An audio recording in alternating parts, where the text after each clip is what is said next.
Welcome into Sports Time. Bryant and Brett with you in our Family Leisure Studios. Darian Newsom producing for us. We're Sports Time, and we're with you for the next 3 hours on this Monday afternoon. Plenty of things to get into today. A lot of Olympics action over the weekend as we're now in the final week in France, and a lot going on over there as they're starting to kind of wrap up for the day. A lot of baseball over the weekend. Very disappointing weekend for the St. Louis Cardinals. So we'll talk a lot about that. A lot of baseball, a lot of Olympics, a lot of football as we're now only a couple weeks away.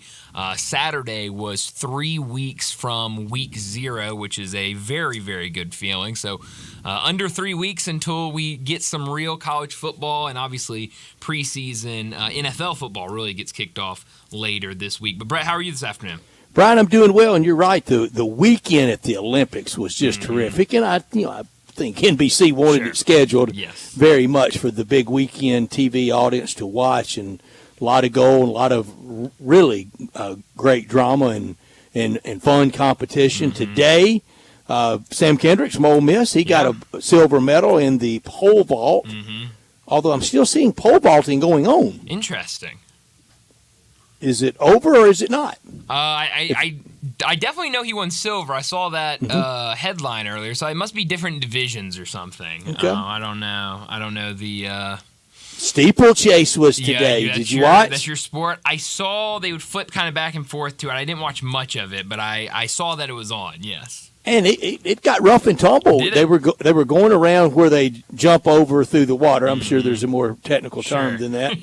And one got elbowed and knocked out of bounds, and he went into the infield, and around it had to circle back in the infield and go over it. You got to go over it. That's too bad. I guess it gets weird out there with the old steeplechase. It was fun to watch how some would time it.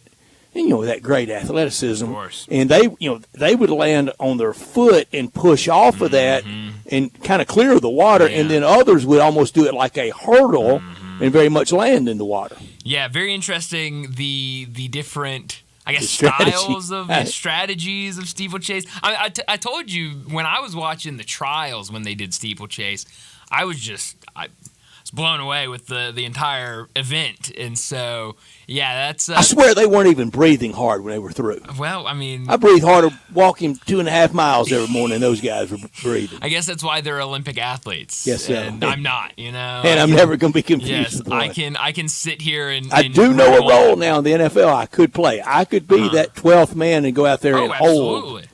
And then run off the field. Yes, and I'm with you. You can't hit him. Exactly, and I just got to hold it and then run right back off the field, Why does he have a uniform on? It's a great question, but no, He can't stay out there if it's blocked. He can't do anything. He's got to exit immediately. That's right. So I think I could do that. I think I could do that at 62. I think I could too. I know I could, but I definitely, I'm with you. You said it last week.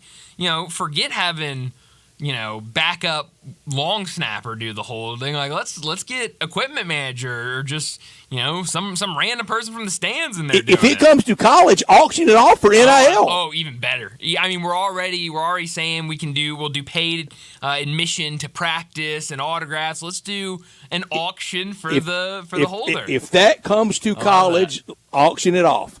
I like that idea. I can get behind that.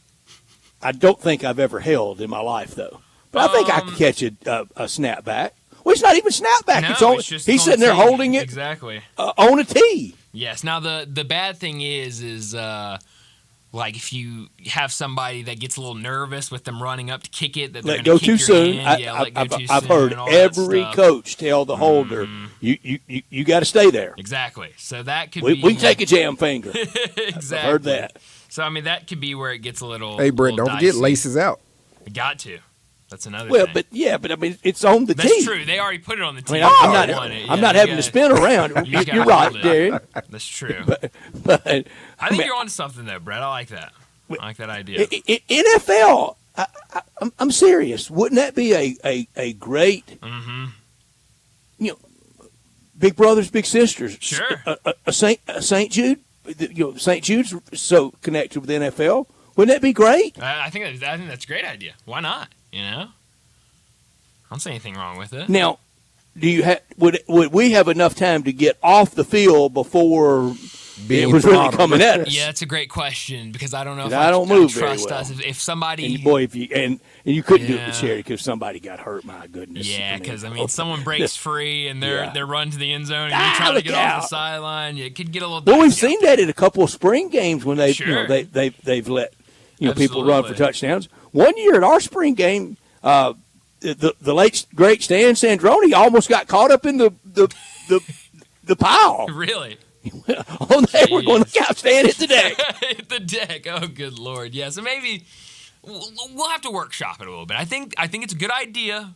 I just think there's a couple hurdles you have to get over. Speaking of Stan Sandroni, I've thought of him a lot today, with it being Monday, August 5th. You said Saturday was 3 weeks, well, that's 21 days. Yeah. Today is 2 days later. It's 19 days until the start of college football, and one of my all-time favorite number 19s. And Jay Morgan was friends with this man's children. Yeah. Was Stan's cousin, Todd Sandroni, great defensive back, and the curve buster of all time. Oh, yeah. He walked into a class. You didn't have a prayer because he was setting the highest grade. That's great. And Brian, I was thinking, when you think of number 19, that's mostly Johnny Unitas in the NFL. Yeah.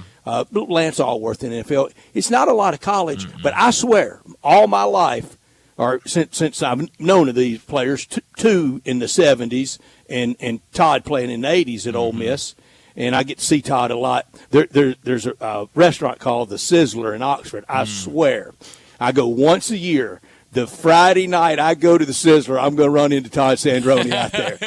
It's amazing. But there were three from the 70s that I just love. Arkansas had a quarterback from Jonesboro, Scott Bull, that won a Cotton Bowl for them. And I saw him in high school when he played for Jonesboro High against Far City. He was something. But I swear, one of the great 19s of all time. If he could play now with a quarterback the Tigers had then. You had Lucky Lloyd Patterson at quarterback and number 19, Ernest Gray. Wow. And Ernest Gray had a good to great career with the Giants as Big Tuna was really and Ray Perkins as they were building the Giants. If Ernest Gray played now, it would be his kind of game now.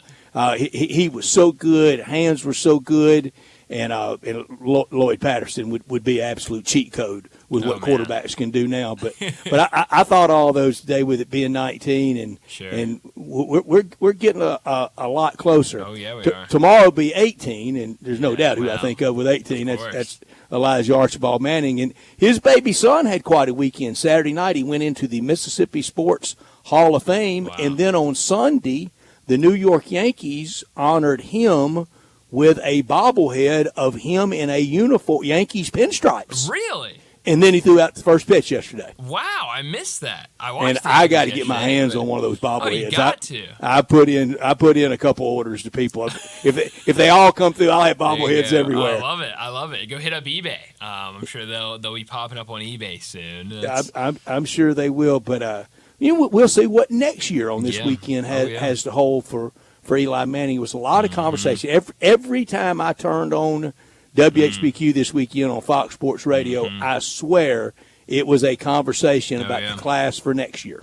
Yeah, no, I definitely heard that, and also kind of over the weekend watching a lot of the stuff on NFL Network and in different places when they were talking about this Hall of Fame class, it always seemed to lead into the conversation of next year's class and kind of the question marks of who could get in. So yeah, it's going to be a lot of talk from now until then about a lot of those guys, and specifically Eli, and kind of what happens to him going into next season. And you can debate it all you want. Sure. You can get mad over it. You can discuss it. I promise you, next year on that weekend, he's going in. I love it. I hope so. Guarantee he's going in.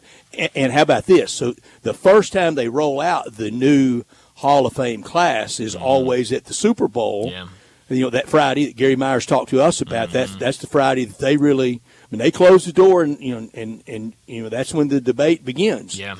And it goes to the Hall of Fame people today, Baker and them, and they keep it super top secret.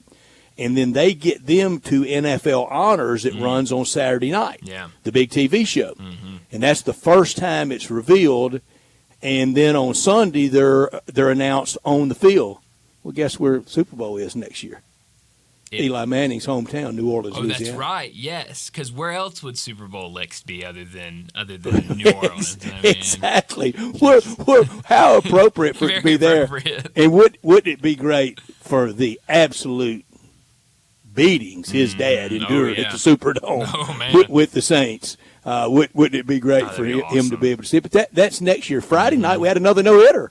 We sure did, and I did not get there until the 9th inning, so I saw the last 3 outs. Did I help you get there? You did, but I did not see your text until like 15 minutes after you said it. I think you said they were in like the 7th inning, and I ended up, I think I was watching a movie or something. I don't know what I was doing, and I looked down at my phone, and I was like, holy cow. There's a no-hitter going, so then I pulled it up. Sure enough, Blake Snell still rolling and ultimately got there against the Cincinnati Reds. So very interesting to see 2 no-hitters very close to each other. Yeah, we've had 2 in about eight days. Last year we got in a stretch of 4 over about 41, 42 days, and sometimes they're lone wolf. Sometimes they come in bunch of Snell stuff was just off the charts. They couldn't touch him, and the big guys, the heart of the order, he was mowing them down the whole game. He was laboring a little. First time he had pitched into the 8th inning in his big league career. Is that right? Yes, first complete game in his big league career. Yeah, I did not realize. I heard about the complete I didn't until game. Friday. I did not know about the 8th inning. That's incredible. I mean, you would definitely think a pitcher like Blake Snell would have gone deep into games. Well, he's not real big. You're right. But I mean, I would have bet. And I know they don't want they don't want him pitching 9 innings, especially not anymore. No, but I would have bet yes he has at least crazy. Once. But no, that's crazy. So yeah, that was fun. Over the weekend, what was it, Friday night when that happened? That was a lot of fun to see. And Blake Snell, a guy that was all the talk in the offseason and then comes in, really can't find his footing at the beginning of the season. Is now kind of starting to turn around. Has been looking good in the last couple of outings. You're absolutely right. Giants have been playing good baseball lately. The Giants are playing better, and it's a lot of traffic for that 4th, 5th, and 6th, or the wild cards in the National League. And I would say the Giants are right there. There were even some thinking he might be dealt around deadline. Oh, yeah. There was definitely a real question about that. And that one felt like the Giants had made this, had gotten him in the offseason. It was a big signing. It took a long time. And I just thought it would be very strange for San Francisco to trade him that quick. And then they end up keeping him in his next outing. He goes out there and throws a no-hitter. So you're right. It feels like kind of the same thing we were talking about with San Diego, where really kind of turning things around, starting to hit their stride. They get a pitcher throw a no-hitter. Kind of on the other side, San Francisco really starting to turn things around, hit their stride, and then they have a pitcher throw a no-hitter. So those 2 teams, definitely 2 teams to watch. And official, Tiger basketball will play in Sin City against UNLV on Saturday night, November 9th. Yeah. That weekend, Tiger football plays at home at Simmons Bank Liberty Stadium on Friday night against Rice. I mean, I know that's a hard turnaround for even those that can approach pulling that off. That's hard. That's tough. But football on Friday night against Rice, and that'll be a big one. And then the game against UNLV, and like all those non-conference games, first order of business, win the game. Yep. And then root like heck the rest of the year for them to do damage. That's and right. RPI and net and all the moving parts that everybody knows about in the college basketball world, and UNLV could be capable of that. They certainly could be, and we know how wild the Mountain West usually gets in football and basketball. And the great reputation it has. Oh, yeah, absolutely. And, I mean, last year it was insane. I mean, we were talking about could be 7-8 teams from the Mountain West that ends up getting a bid into the NCAA tournament. And so, with UNLV on the schedule, you have that opportunity to get a big road win, but then you also have the opportunity if the Mountain West, I don't know much about most of the teams in the Mountain West going into this basketball season, but if they're anywhere close to what they were last year, you have an opportunity for UNLV to have a lot of very high-quality opponents on their schedule, quad 1, quad 2 games that will in turn help the Tigers if they can get that win on the road. So that's definitely a big one. And I love how it plays out where you've got football on the Friday night and then can turn around and watch Tiger basketball that Saturday and not have to worry about anything overlapping there. Could be a really fun weekend. The college football coaches poll out today. I think AP is either next Monday or the following Monday. I think Ralph Russo, that runs that for the Associated Press at the college football desk, I think that's in a few weeks. The coaches today, they released the Tigers are 30th, but they're the first group of 5 team that would equate to the 12 seed.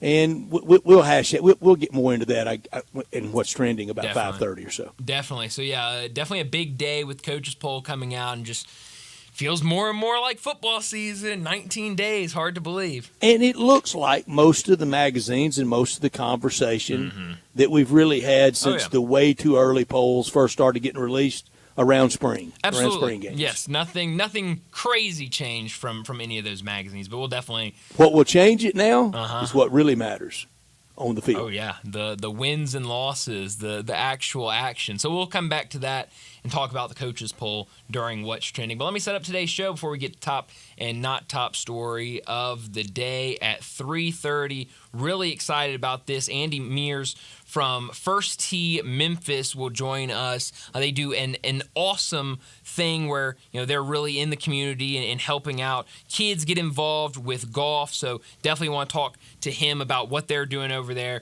at First Tee Memphis, how you can get involved with donations, volunteering, obviously with the St. Jude Championship right around the corner here in Memphis. I know that will be a big weekend for them. So Andy will join us in our next segment to talk about First Tee Memphis. 3:45, we'll talk about the Olympics. Very, very busy weekend with the Olympics. A lot going on. So we'll get to everything that happened over the weekend, everything that happened earlier today over in France. 4 o'clock, David Cobb from CBS Sports. He'll join us, talk college football and college basketball. We'll get his thoughts on the coaches poll, some other news over the weekend, including Michigan. It could be trouble on the horizon for them and the Connor Stallions situation. 4:30, we'll talk some baseball. 4:45, we'll get to big number of the day. 5 o'clock, David Brandt from the AP in Phoenix will join us. Plenty to talk about with David. The Diamondbacks, the Cardinals, little bit of everything. We'll also have to talk to him about what happened in Arizona with the Diamondbacks and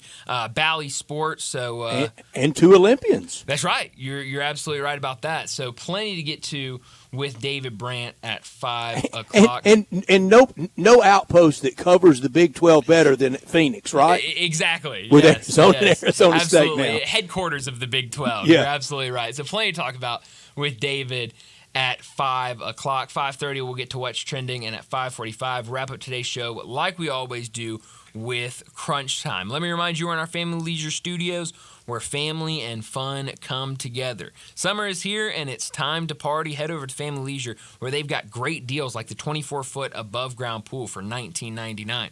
All ladders, filter systems, and robotic cleaners, 20% off. Select in-stock patio furniture up to 50% off. Play gyms up to $1,000 off and patio umbrellas, 20% off. Also, 4-person hot tubs, only $29.99. And don't forget about the discounted pricing on all in-stock pool toys and floats while supplies last. So head over to Family Leisure, 2120 Whitten Road, just north of I-40. Indeed, we are always in our Family Leisure Studios wherever we are. That's where we are next week at the golf tournament. Even on remote, we're always in our Family Leisure Studios. Thank you so much to Billy and the team there. Produced by Darian Newsom, we are Sportstime. We're with you until 6 o'clock. He's Bryant. I'm Brett. We want you to be a part of our show by text or call at the Sissy Log Cabin Text and Talk line 901-360-8255. And all our guests will appear on the Sissy's Log Cabin guest line at 901-360-8255. This hour of our show brought to you every day by Lexus of Memphis at 2600 Ridgeway and online at lexusofmemphis.com. Great offers on all 2024 models and always special leasing options. Lexus of Memphis right now offering the Golden Opportunity Summer Sales Event. Drive in luxury and confidence knowing that every new Lexus comes with complimentary first and second maintenance services. Call them at 901-334-9673. But stop by the one and only Lexus dealership in town at 2600 Ridgeway and put yourself in the driver's seat of the all-new 2024 flagship LS500, and you'll be looking and you'll be driving in style. When you purchase a Lexus, you get top-of-line engineering and design, and that makes for the luxury driving experience. Online at LexusOfMemphis.com. Experience amazing at Lexus of Memphis. Top story of the day. Well, my top story of the day has got to be the coaches poll dropping earlier today. The top 5 looks like this: Alabama at 5, Texas at 4, Oregon at 3, Ohio State second, and Georgia number 1. Georgia received 46 of the first place votes. Ohio State received 7. Texas received 1. And then you look to the receiving votes, which a lot of Tiger fans turned their attention to earlier today. Like Brett said, Memphis received the most votes for a group of 5 school, 44 votes, which slots them into 30th in terms of if we just expanded the top 25. Washington led the way, though, of receiving votes with 123. SMU was a couple spots behind them with 47 votes, getting ready for their first year in the ACC. But going back to the Tigers, they have the most group of 5 votes, but one spot behind them is Boise State, who received 30 votes. There were a ton of other group of 5 teams that also received votes in this first coaches poll. Liberty, UNLV, UTSA, Tulane, Texas State, App State, Troy, Miami, Ohio, James Madison, and Air Force all received 1 or more votes for the preseason coaches poll. So definitely a lot of people showing love to the group of 5, especially in year 1 of the 12-team college playoff, where one of those teams will get the bid to the college football playoffs. Looking at the SEC, 9 teams in the top 25, 4 outside: Auburn, Kentucky, Florida, and South Carolina all received votes. I love it. I know it's just a coaches poll, but man, it makes me realize how close we are to college football. Yeah, it's getting more real. I mean, this is not way too early stuff anymore. No. This is right here on the doorstep. My top story, the NFL, a lot of lists. The NFL top 100 list really got some people riled up. Voted on by the players. This isn't the mean old media doing this. You know, this isn't some, anonymous guy that, or, even like some of these coaches, none of the coaches voted. I hope people know that. No coach voted. This really should be called the Sports Information Director poll. But in NFL, that 100 list, that's by the players, and his colleagues, I know they're jealous, but they must really hate Patrick Mahomes too. They're jealous, and they should be, because he's that good. He's possibly, right now, if he quit right now, he's possibly top 4 all time, much less top 4 going into this season. And that's where he was voted. He was voted number 4. A year ago, he was voted number 1. He won the Super Bowl back-to-back, and he won the MVP back-to-back. What'd that get him? Drops 3 pegs to 4. I don't understand that at all. Tyreek Hill voted number 1. Lists, rankings, at least try to be fair and accurate when you're doing this. I mean, at least try to do it. Jordan Love, 34. Seriously? Yeah. I'm not a huge fan of all the lists, but that one was a little odd over the weekend. But hey, list season for the NFL. Not top story of the day. Well, my not top story of the day has got to be the Olympics, and more specifically what Scotty Scheffler did over the weekend. Don't remind us. I remind Brett. I mean, poor Darren. Darren, oh man. And who called it on Friday? Now, I missed on the scores. Hey, I said 63-63. That's 126 cumulative. He goes 67-62, 129. I made my point. Yeah, I think you're fine on that. The fact that you were calling for a couple 63s and he went out and shot a 62 is incredible. He was awesome over the weekend, especially yesterday. Was just on fire. Absolutely Captain America stuff from Scotty Scheffler. I like the arguments. I think I can make a case for both sides between him and Xander, but that might have been the tiebreaker. That might be what gets him over the hump. What a year for Scotty Scheffler. A lot of other things going on at the Olympics this weekend. Germantown native Seth Ryder was a part of the mixed relay team in the triathlon for the United States that won silver earlier this morning. It went down to a photo finish, kind of like Noah Lyles yesterday. This one came down to a photo finish finish where it was first announced that Team USA had won bronze. They were on the medal stand, standing on the bronze place, and then they came over and said, "You're actually in the wrong spot. You're supposed to be over there at silver." It was that close. They had to go back, look at replays, look at photo finish pictures to finally determine that USA won silver. So definitely a good weekend for the United States. They now have a massive lead in terms of total medals, still a couple behind the People's Republic of China for gold medals, but it was a really, really fun weekend to watch USA dominate at the Olympics. It was fun. It has been fun. And the vistas, yesterday, the bicycling through the streets of Paris, just absolutely gorgeous. My Not Top Story, what a fabulous year in golf for the United States. Scotty Scheffler, green jacket in April, gold in Paris in August. Xander Schauffele losing that best player to never win a major title. He wins in May at the PGA Championship and then really buries that old title in July at Troon at the Open Championship. And don't forget Bryson DeChambeau at Pinehurst, number 2 at the U.S. Open in June. USA wins it all. I wish we would have Bryson DeChambeau coming to Memphis, but we don't. Now, if they win the BMW and then the Tour Memphis, the BMW and the Tour Championship, that's a red, white, and blue real clean sweep for the golf year. Oh, absolutely. It's been fun to watch all of those guys. Really impressive stuff. But that'll do it for top and not top story of the day. Let's go ahead and get to a break. And when we come back, we'll talk to Andy Mears from First Tee Memphis.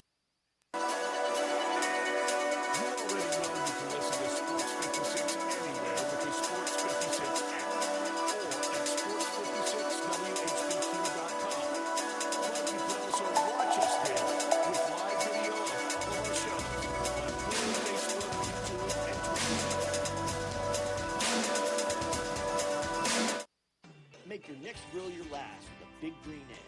Smoke, bake, roast, sear, and grill, all with a lifetime warranty. Save money on fuel, eating out, and replacing expensive grills that cannot match the flavor of the Big Green Egg. Ready to cook in only 10 to 15 minutes with temperatures below 200, above 700, and anywhere in between with ease. Change your at-home cooking experience for life. Go to shop.biggreenegg.com. With T-Mobile, you can get tons of benefits and still save on every plan versus AT&T and Verizon. Because nobody likes having to choose. It's like getting romance and sci-fi. I love you. Also, I'm a robot. Or being a dog person and a cat person. Who wants a treat? Who's a good boy? Or like being an extrovert and an introvert. At T-Mobile, you don't have to choose. You can get the benefits you want and still save on every plan versus AT&T and Verizon. See how much you can save with our savings calculator at T-Mobile.com/switch. Plus, we'll pay off your locked AT&T phone up to $650, and you'll get a new 5G phone for free. Pay off your virtual prepaid card in 15 days. Free phone up to $830 fees and phone on the bill price. Qualifying plan includes plus tax and $35 device connection charge. Contact us before canceling to continue bill credits or they stop and require financing for your balances to report limits and to pick up device early. See T-Mobile.com. Get the highest quality diamond ring at a rock-bottom price right now at Genesis Diamonds. Hey, it's Eric Hasseltine, and don't be surprised this week to see other jewelry store owners shopping at Genesis Diamonds. They'll be taking advantage of Genesis' most aggressive offer ever. All GIA diamond engagement rings marked down an extra 20% below Genesis' everyday price. The GIA is the world standard in diamond grading, certifying accuracy, and documenting quality, so you can buy with confidence. Every Genesis engagement ring is included in this event. From a half carat up to 20 carat stones, all shapes, rounds, ovals, radiants, cushion cuts, pear shapes, apple cuts, and princess cuts. There's never been a better time to get an extreme value price on a GIA certified diamond, perfectly set in a gorgeous engagement ring. Hurry in for the best selection. Save an extra 20% off those rare, precious diamond rings now for a limited time. One per customer, please. Exclusively at Genesis Diamonds on Palmer and Perkins Extended. See store for details. If you own a business, you know Luttrell Belting keeps you moving. Luttrell has cost-effective belts, conveyor components, and 24/7 on-site service to keep you operating smoothly. Text are just a phone call away at 800-441-8946 or online at LuttrellBelting.com. Luttrell's Memphis plant stocks belting in nearly every size and finish, and if they don't have it, they'll make it. From ordering to selection, fabrication, and installation, your Luttrell sales rep is there for you. Luttrell Belting keeps you moving. Drive like a pro and support a great cause during the sales drive at Landers Ford in Collierville, Landers Ford South in South Haven, and Landers Ford North in Covington. We've provided over 100 new Fords to be driven by the pros at the FedEx St. Jude Championship.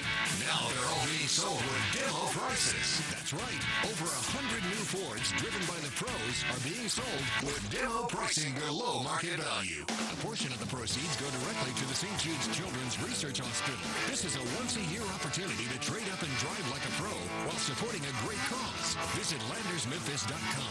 That's LandersMemphis.com. Or come see us at Landers Ford in Collierville, Landers Ford South in South Haven, or Landers Ford North in Covington. With our Landers Easy Pass, you can get top dollar for your trade-in to help you save even more. Don't miss your chance. Reserve your demo price new Ford driven by a pro at the FedEx St. Jude Championship and lock in low APR financing. Remember, if it doesn't say Landers, you paid too much. It's Wrangler season out there. Warmer days, cooler nights, open roads, endless horizons. And you need to be ready. In jeans made for the unpredictable. Wrangler, for the ride of life. Shop our newest styles today at Wrangler.com.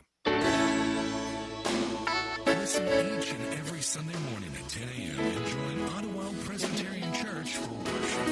Ottawa is a PCUSA church located in town Memphis. Now back to Sports Time on Sports 56 and 95 FM. This hour is brought to you by Lexus of Memphis. Here are your hosts, Brett Stats Norsworthy and Brian Davis. Welcome back into Sports Time. Bryant and Brett with you in our Family Leisure Studios. And joining us now, Andy Mears from First Tee Memphis to talk about his organization and what they're doing in the Memphis community. Andy, thanks so much for joining us. First off, let people know what you are doing. For those who are not familiar with First Tee Memphis, what do y'all do here in the community? Yeah, absolutely. Well, just to give everybody a little background, First Tee is a 27-year-old organization based out of Jacksonville, Florida. And there's 167 chapters across the country. The Tennessee First Tee covers the entire state, but we are the Memphis chapter. And we are a youth development organization using the game of golf to help kids with life skills and introducing them to a game they can play for a lifetime. And Andy, y'all have done it. It is a great program, and I can remember the vision that Jack Stevens and former President George Herbert Walker Bush that they had in launching this, and now we want to help you in any way we can. I am a big, firm believer in First Tee. In fact, I have donated a lot of equipment to it, but there's a lot of different ways people can help. You can help with just a charitable donation. You can help with your time. You can help with equipment. You can help going out and playing golf and having a blast with somebody. Yeah, absolutely, all the above. They all work, and I've just celebrated my first anniversary here in Memphis, taking over and running the First Tee. I'm a 40-year PGA member and 10 years with First Tee. I was 4.5 in Chicago and 4.5 down in Sarasota, Florida, and moved up here last August to help reinvigorate the First Tee here. We've had a great first year. This summer, spring, summer, and fall, we'll put on nearly 80 different program opportunities for the kids. Now it's just a matter of me building a team of coaches and then getting out further into the community to keep spreading the word and educating people about what a great opportunity this is. When you say coaches, you would take almost any age. You take somebody young that just wants to volunteer. You take somebody retired that actually had some coaching experience that still wants to work with youngsters. Yeah, absolutely. A lot of our coaches, or the majority of them, we certify them through the First Tee training, and then I also pay my coaches as well. So it gives them a little more skin in the game, and a little more dedication to it, and that's what I'm looking for, because we want really good mentors for the kids that we work with. Mm-hmm. Andy, I've known a lot of people and family friends and people that have little brothers or little sisters that they want to get them involved in golf, but sometimes you hear people say, well, it's an expensive game to get into. Golf clubs are very expensive. How can people get involved with First Tee and not maybe have to worry about that kind of financial burden of having to get all the equipment for golf? Yeah, there are no hurdles with First Tee. If a family can't afford our stated rates, all they have to do is hit the scholarship button on the registration page. If they don't have golf clubs for the kids, we have them for the kids. So there are no boundaries at all. We are open to anybody, all kids from ages 4 to 17 who want to explore golf, or if they already play golf, become better at it. Yeah. And I think what Brian asked about the expense, that is kind of the stereotype, the image out there is, I can't afford that. Sadly, I think baseball is maybe falling, somewhat with the travel teams, victim a little bit of that. But as you said, you've got a plan for everybody. If somebody out there wants to play, could they go to your website? Is there somebody they could call to inquire about the scholarship program, or just sign up to play 9 fun holes on Saturday morning? Yes. So first of all, they can go to firstteetennessee.org, firstteetennessee.org, and then click on Memphis, and they will see all the programs that we're delivering. Right now, we're in our Summer 2 series, so we're about halfway through that. The week after Labor Day, we begin our Fall series, which runs through the end of October. And I bet you had some good players. What's the, after you get them to the golf course, what's the common denominator of? Is it always, boy, this is a lot harder than it looks on TV? Well, the interesting part, if the kids, whether they play or not, what's very interesting is most of the kids do not watch golf on television. We talk about it all the time, and we like to reference, what the pros are doing, just sort of, build some thought process with them. But 9 times out of 10, the kids will not have watched golf on TV. And that's surprising to me, Andy, because after Tiger, but none of these youngsters, that are going out there now, they didn't get to see him in the prime. We need, in any sport always needs the next Tiger revolution. He was great for golf, wasn't he, Andy? Oh, he was. But you're right. The kids today don't even know who he is. Mm-mm. Incredible. Yeah, they don't. Honestly. Well, try explaining to them about Jack Nicklaus. Oh, right. Really? You might as well be telling them about the Peloponnesian War, Andy. Right. Exactly. Yeah, you have to stay up to date. Even when people donate equipment, I'm always very nice because people are trying to help you out, and sometimes they're trying to clear the garage as well. But we try to keep our equipment for the kids at least within 10 years, right? Because we don't want to give them a 1970, butter knife to try to hit with. We want to keep some modern technology in their hands. Otherwise, they're just going to get frustrated, and that'll be it. So it's keeping kids relevant, and keeping ourselves relevant to what they know and what their lives are about. I promise you, I brought good. I bring good stuff when I done it. You mentioned that First Tee Memphis Scholarship Fund. It's named in honor of just one of the legendary, great people in this community, Lauren Roberts. Yes, and Lauren is the chairman of my advisory committee, and I've gotten to know Lauren, extremely well over this last year as we've worked together, and I could not ask for a better partner in reinvigorating the First Tee here. Have you taken any putting lessons from him? No, I have not. Every so often I'll drop a little hint to say, hey, you want to tee it up? I guess he's got all of his games set up. So I'm so busy working right now. I've only played 6 rounds of golf since last August. So, wow. Andy, since you've been here, what have you been surprised that how important golf is here in Memphis? A long time ago. On these airwaves, the late, great George Lapidus, he said now this is a long time ago, but he said until really Larry Finch and Tiger basketball mania took off in the early 70s, we're talking a long time ago, but he said before that, if you had to fill in a blank, Memphis is and fill in the blank for a sports town, he said he said for a long time, he would have said golf, and it still continues with the tournament here and all the great players we produce. Have you been surprised at what a golf town we are? Oh, no, it is amazing. Couple things, the city and everything they're doing to renovate all their golf courses. Right? I was just at the grand opening of Audubon. So, I mean, great things happening there. The tradition of Memphis golf, being around golf all my life, I certainly knew Memphis had some quality golf. But the quality golf here for the amount of money is hands down best in the country. And I've traveled this country coast to coast. And Chicago is a good one, but Memphis, pound for pound, it really is. And even at that like the city level, it's always it's too expensive cost. What they've done at Overton Park, what we're doing with Audubon, what they're doing with the city programs, and then if you want to play something very, very super private, those are great too. Andy Mears with us from First Tee in Memphis, and we are devoted and we're big First Tee fans. Again, tell our listeners how the easiest way they can get involved. Yes, the easiest way to get involved is to go to our website, firstteetennessee.org. Just click on the Memphis tab because we have different cities in the state. So just click on the Memphis tab. There you can donate.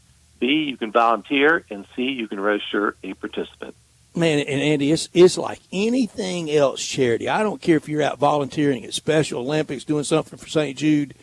The good feeling it gives you to go out and help with someone and someone young, and I don't know if it turns them into a avid golfer the rest of their life, but at least for one day it made them feel really special. Andy, will we see you next week at the FedEx St. Jude Championship at Southwind? I hope so. Absolutely. I'll be poking around, no doubt about it.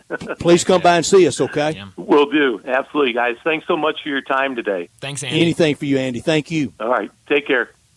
Andy Mears joining us from First Tee Memphis. Just an unbelievable job they're doing over there, getting the youth into the great game of golf. And I, honestly, I've been in that situation where I've talked to, family friends or, buddies of mine that have little brothers and little sisters, and I've heard more than a handful of times, man, I want to get them in golf. I want to get, my daughter into golf, yada, yada, yada, but it's just so expensive. Right. And so First Tee makes it easy. I love that.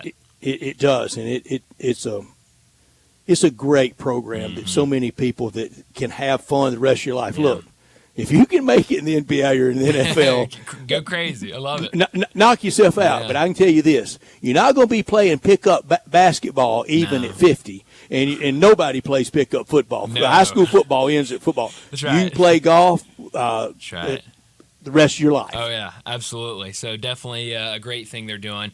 Make sure to go check out what they're doing and donate, volunteer if you feel called to, because it is definitely a great cause. But let's go ahead and get to a break. When we come back, plenty of action over the weekend from Paris. We have a bracket for men's and women's basketball in Paris. We'll talk a ton of Olympics on the other side. You're listening to Sports Time.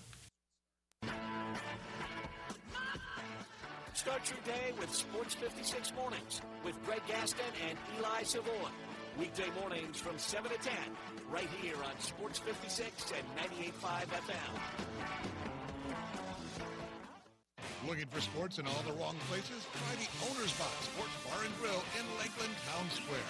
Fun, friendly, exciting, and comfortable with wall-to-wall TVs for all your favorite games, 24 taps for all your favorite beers, including NA and local craft beers, and an in-front-of-the-wall full bar for all your other favorite beverages, including a full wine list. Add in an upscale menu, patio seating, daily specials, and events, and you found all your sports in the one right place. The Owner's Box Sports Bar and Grill in Lakeland Town Square, Highway 70. There's only like 2 days the whole year without a game. That's it. That makes just about every day game day at DraftKings Sportsbook. Super easy to get started. Try betting on something simple, like picking a team to win. Go to DraftKings Sportsbook's app. Select your team. Place your first bet. Download the DraftKings Sportsbook app now, 90 seconds, and use the code HERD, H-E-R-D. That's code HERD for new customers to get $150 in bonus bets instantly when you bet just $5. Only on DraftKings. Gambling problem? Call 1-800-GAMBLER. Or in West Virginia, visit www.1800gambler.net. In New York, call 877-8-HOPE-NY or text HOPE-NY 467-369. In Connecticut, help is available for problem gambling. Call 888-789-7777 or visit ccpg.org. Please play responsibly. On behalf of Boot Hill Casino and Resort in Kansas, 21 plus, age varies by jurisdiction. Bonus bets expire 168 hours after issuance. Deposit and eligibility restrictions apply. See terms and responsible gaming resources at dkng.co/baseball. The best golfers in the world are coming to Memphis for the WGC FedEx St. Jude Invitational. Sports G6 and 98.5 FM will be broadcasting live at TPC Southwind throughout the day, Wednesday through Friday of tournament week, keeping you up to date with the latest tournament news and talking with the players and officials. Our coverage of TPC Southwind on Sports G6 and 98.5 FM is brought to you by Landers Ford in Carterville. Also sponsored by Town Village Auto and Park, Wilson's Power Wash, Raid Incorporated, North Mississippi John Deere dealer, Blue Cross Blue Shield of Tennessee, and Jason's Deli. As a mom, comforting my family is what I do best. Vicks Vapor Stick provides soothing, non-medicated Vicks vapors in an easy-to-apply stick, and it dries fast, so there's no mess. I use it to comfort myself and my family.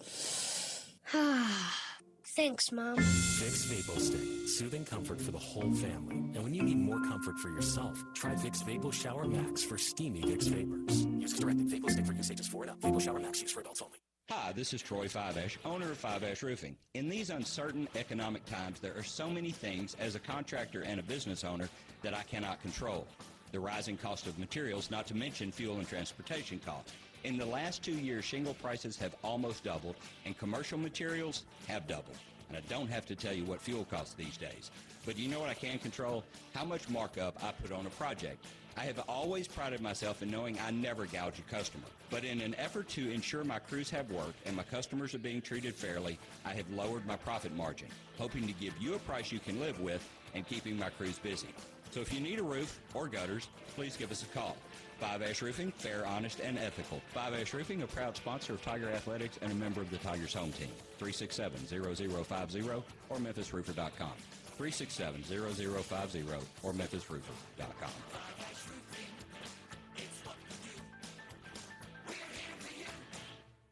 It's Wrangler season out there. Warmer days, cooler nights. Open roads, endless horizons. And you need to be ready in jeans made for the unpredictable. Wrangler, for the ride of life.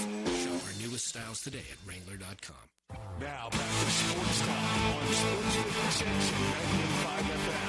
This hour is brought to you by Lexus of Memphis. Here are your hosts, Brett Stack Sportsworthy and Brian Davis.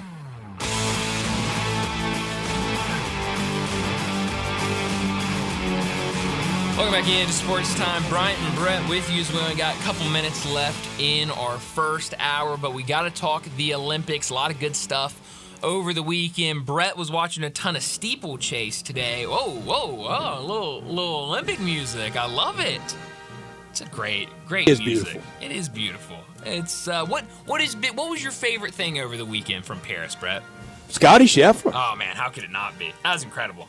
And came out and, you know, we said back in before the golf season started that if he ever putted, it wouldn't be close. Yeah. Well, he putted for about 5 months and it wasn't close. That's right. Yes. Then he quit putting and it got real close. That's right. Yes. Sunday morning, house on fire, making everything. Then it hit a lull. And then he wrapped it up, making everything. Yes. I loved it, but also I talked about earlier. I love the bicycling all weekend. Steeplechase today, the long distance running mostly yesterday and today. I was glad we got into the track and field and the shot put. And I think the silver medalist in the shot put is an assistant coach at Arkansas and lives and trains in Farmington, Arkansas, right there by Fayetteville. You're kidding. I think I heard that right. Wow. Okay. Yeah. Didn't see that coming. And they were the shot weighs, I think, 8 pounds. Does that sound right? Yeah, it does sound right. They were throwing that thing around like a tennis ball. I swear some of those big old guys, it looked like they could throw it overhand. They make it look easy, which is hard to do. and it looks very impossible. One of my favorite things with the track and field events going on, and I saw it happened earlier this afternoon. I still don't know what actually happened, but we're getting ready for, it was a women's track event. I think it was the 200 semifinals or something like that, and they're getting ready to run, and they're about to get set. They're kind of getting ready, and all of a sudden you hear just everybody in the arena just start screaming and cheering. And the people that were doing the commentary were like, something just happened in the field with the field events. Don't know what it was. We'll try to get you an update later. Never was able to get an update. But it's interesting to see both those going on at the same time and how they're able to get all of it in, because it is kind of impressive in terms of a scheduling aspect. Brett, I got it for you, too. The men's, for the shot put, the women's is 8 pounds, the men's is 16. Holy cow. The shot put is 16, and they were throwing it. In men's competition, the shot put is 16, wow. and women's is 8. How about that? It's crazy. Wow. That's why they're Olympians, Brett. Joe, and their steps and their form, it's so good. Brian, at the network level, as much as we're always trying in anything to sell a little sizzle, Sure. to have clicks and subs. We are. I never knock that. You're trying to do well, and you're trying to promote. Shouldn't somebody make a run at just seeing if he could be passable to Rowdy Gaines doing something else? Oh man. Yeah, I mean, or is he just know his sport? And that could be the case. I mean, he is definitely one of a kind. He's incredible at what he does, and really just, I mean, you can feel. You think the he'd fall flat, to run him out there on game day, or run him out there on, one of the NBA pregame shows? I don't know. I really don't. Well, you unless he just doesn't want to, and I Sure. have no idea what he does, by day. No. And it might be that just every 4 years, and it's not just every 4 years. Right. He'll do other events for him, and his chemistry with Dan Hicks. Oh man, it is, and I say all this, boy, it sounds snotty, and I don't mean to. I liked Brad Faxon all weekend on the golf. Sure. But going into next year, NBC's got to get them a golf analyst. Yeah, see, I'll be honest, with the hours we were playing golf this weekend, I did not catch much of it. Well, this year they've tried a lot. They've even tried Kevin Kishner, Yes. fresh, still playing.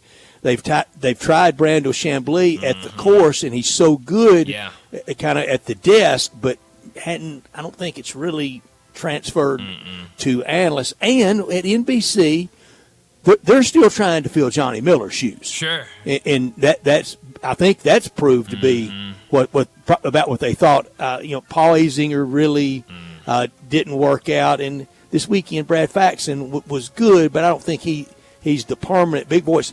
I say that, and around golf right now, I don't know that we have a great on course second guy. I don't think Trevor Immelman. Right. I don't think he is Nick Faldo and sure not Ken Venturi. And you need the long run before you kind of become that. But I don't know that there's that great golf analyst out there. I don't know if Rowdy Gaines know which ends of a club to hold, and I don't know if you could run him out there as that. But his chemistry with Dan Hicks is awesome. something. No, but what about Vern Lundquist? Does he just do holes, or is he not a full-time golf analyst? And now fully retired from everything. Oh, Vern's done. And he was just a hole announcer. He I don't think Vern's Bailey would be breaking down the backswing. No, I don't think so. But he's a legend. He's great at it. No, but that has kind of been the conversation all year with NBC, is like trying to solidify this golf team and kind of who's going to be The musical on the chairs ground. didn't help either. No. It definitely it chipped didn't. away at all of them, I thought. Yeah, no, it sure has. But the golf was good. Everything. I think it was Zach this morning. He was watching a replay of yesterday's round. I told him, I said, Zach, I said, all these little logos the golfers have on their shirts and on their hats, I said, reminds me a lot of Live. I don't know. I mean, just, kind of. And the course setup looked Live. Yeah, course setup looked a little livey. So, I mean, Got a lot of live memories when I was watching the golf this weekend. But golf as an Olympic sport, it will take off, and I'm glad now with the 3 gold medalists in 2016, Justin Rose, 2021, Xander Schauffele, and this year Scotty Scheffler. Well, Rose had already won his major. Scheffler had won, Augusta twice, so he had won his. Everybody knew Xander Schauffele would go on and win. It took a while, but he has. I'm glad it wasn't, Mito Pereira. Yeah. Yeah, that would not have been good. It would have been good for him, but in terms of golf as a whole, you need one of those big dogs to keep winning it. And it will build. Sure. It will build to Los Angeles. I mean, to be at Riviera, and I got a really nice exchange on Twitter, which I know that's rare to say, a nice exchange on Twitter. When last week we were talking to John, I said I look forward to seeing Riviera when we don't normally see it, kind of see it green and lush.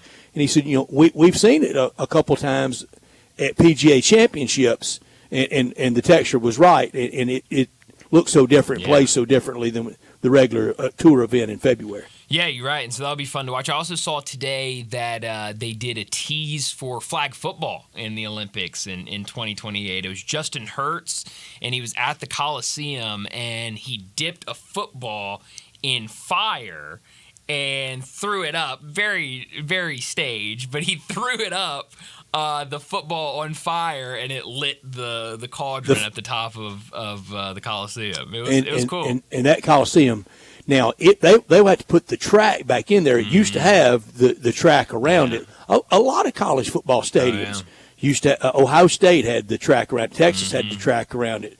Washington was famous for it, and everybody yanked that out because that's prime real estate to sell to boosters to sit there. That's right. Yeah, no, it's going to be fun though. I mean, the building up after these games are done to 2028 in LA is going to be a lot of fun. I'm sorry at my ignorance. The flag football, will we have female and will we have co-ed? That's a good question about co-ed. I'm pretty sure we'll have female. I think I've seen that. I don't know about the co-ed. It might just be men's and women's. All right, when a million years ago, when I was in college, it was the females, the girls, and it was the guys. We had no co-ed.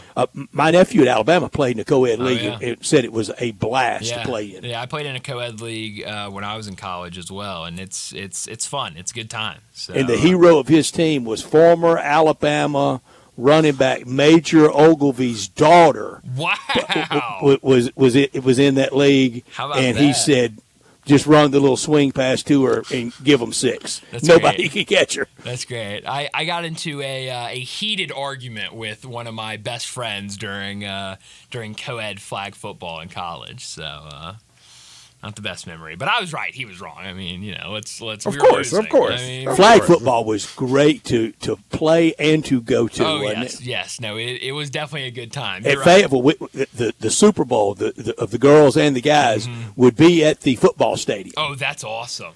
I promise you, I don't think I'm exaggerating. One year we had about 3,000 people at those games. Wow, good time. Yeah. Sounds like a lot of fun. Yeah, remember, I mean, we only about 8,000 in school at that time. That's a good point, yes. Now, 30,000. Sure, yes. Blows it out of the water for sure. Last thing before we get to a break, the quarterfinals are set for both men's and women's basketball.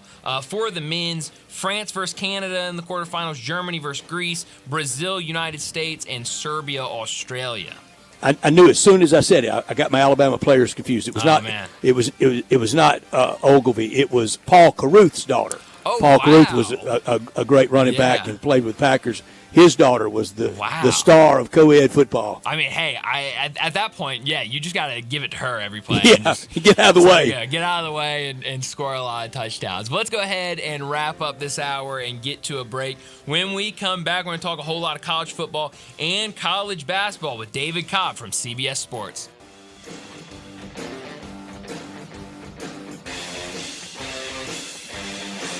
When the weather gets better, I found a new place to really soak it in. It's the patio at the Commissary in Collierville. We all love the delicious Memphis-style barbecues. You can begin your barbecue fest with some great appetizers like the cheese plate or the tamales or the barbecue nachos. Oh, those smoked chicken wings, they're terrific too. Then dig into the ribs or the barbecue shoulder. Get it chopped or pulled on a sandwich. A big sandwich, or you can get it on a plate. You've got choice, and you've got choice in places. Don't forget the Germantown commissary as well. Comes with beans and slaw, deviled eggs they're famous for. And Brad, you can even order by the pound, a 6-pack or an 8-pack or even a 12-pack. The Boss Man salad, the chicken plate, the barbecue shrimp. There's something for everybody, and those great desserts. The best icebox lemon pie anywhere. Or my favorite, the banana pudding. Check out the patio, TVs for sports, and music on the weekends. You love the commissary. You or someone you know or care about has dealt with a difficult divorce. When facing divorce, you need the attorneys at Rice Law. Nick and Larry Rice lead the firm with 3 generations and 7 decades of experience. Located in Memphis, serving the entire state of Tennessee and North Mississippi. Rice Law is who you need to call. Simple or difficult divorce, they know how to handle it. Call Rice Law at 901-526-6701, or for more information, visit them at aboutdivorce.com. That's aboutdivorce.com. Wireless is made to totally keep up with you. We now have a limited plan that never slows you down. Covered by the Verizon 5G network. And for less than $30 a month, we make your phone your ride or die.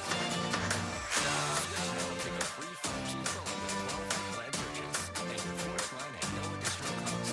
Visit your local Total Wireless store today. Total Wireless, we're totally with you. Actual speeds may vary by location.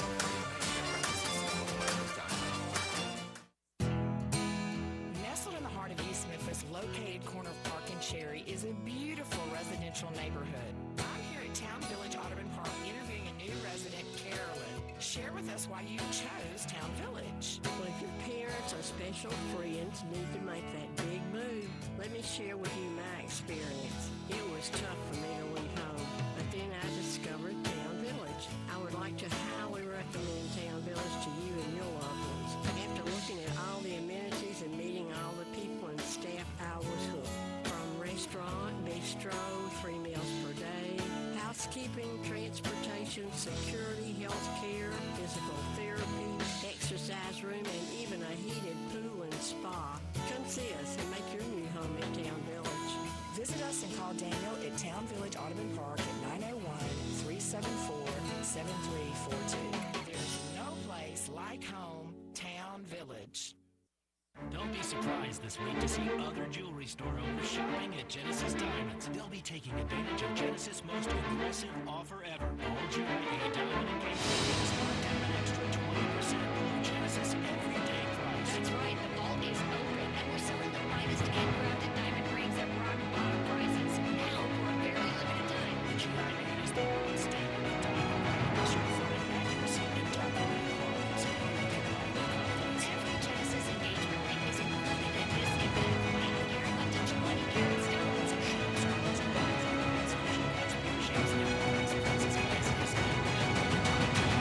Value price on a GIA.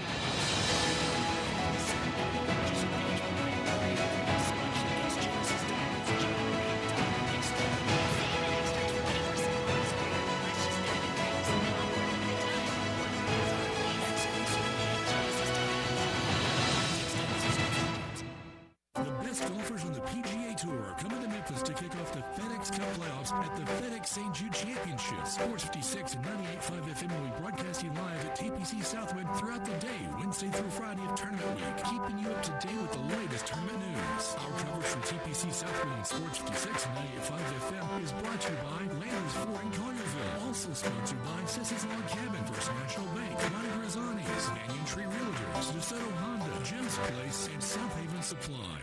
We are Sports 56 WHBQ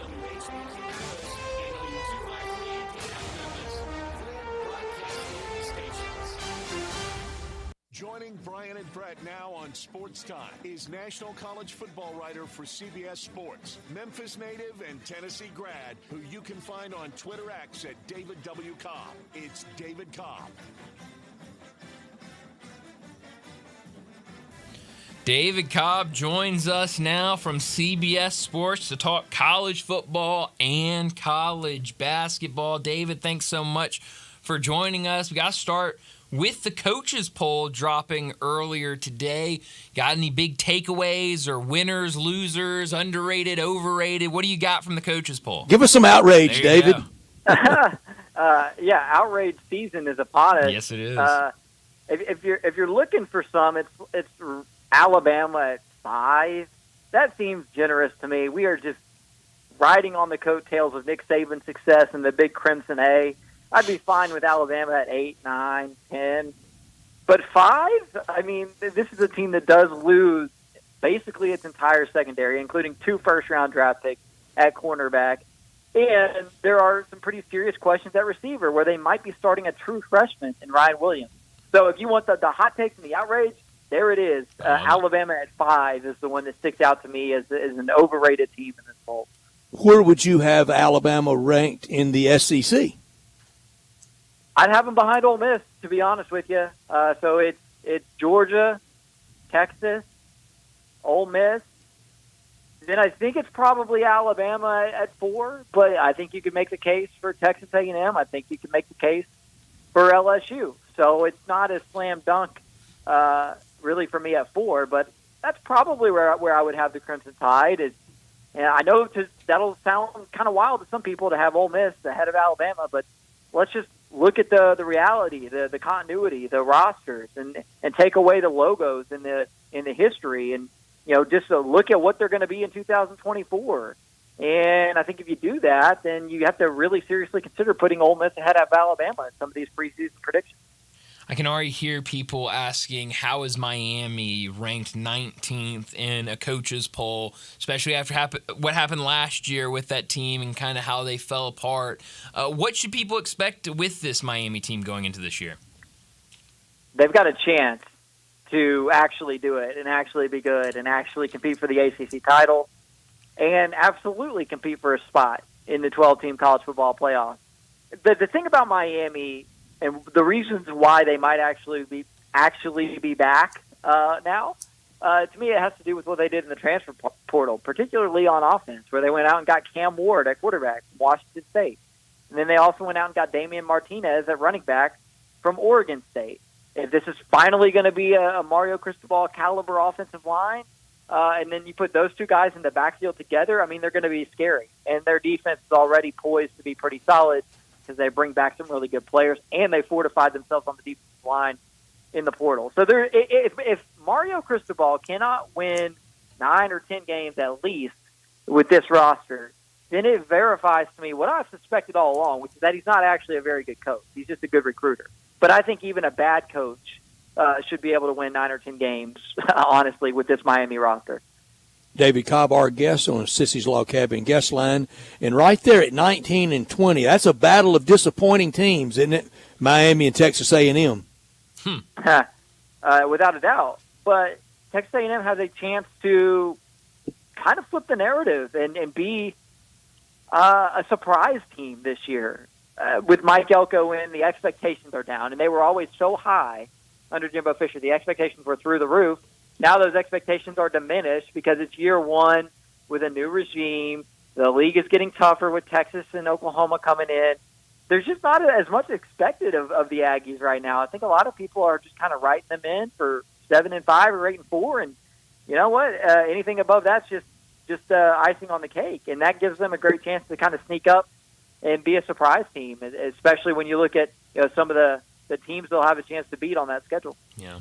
Michigan comes in at number 8 of the coaches poll. I've said it before this offseason. I just don't think Michigan is going to be a top 10 team, maybe even a top 15 team at the end of the season. And now we're hearing some things about that program, about this football team in regards to the Connor Stallions situation from last year. Drafts of the notice of allegations are coming out. You wrote about that over the weekend. What should we expect? What could happen to this Michigan football team?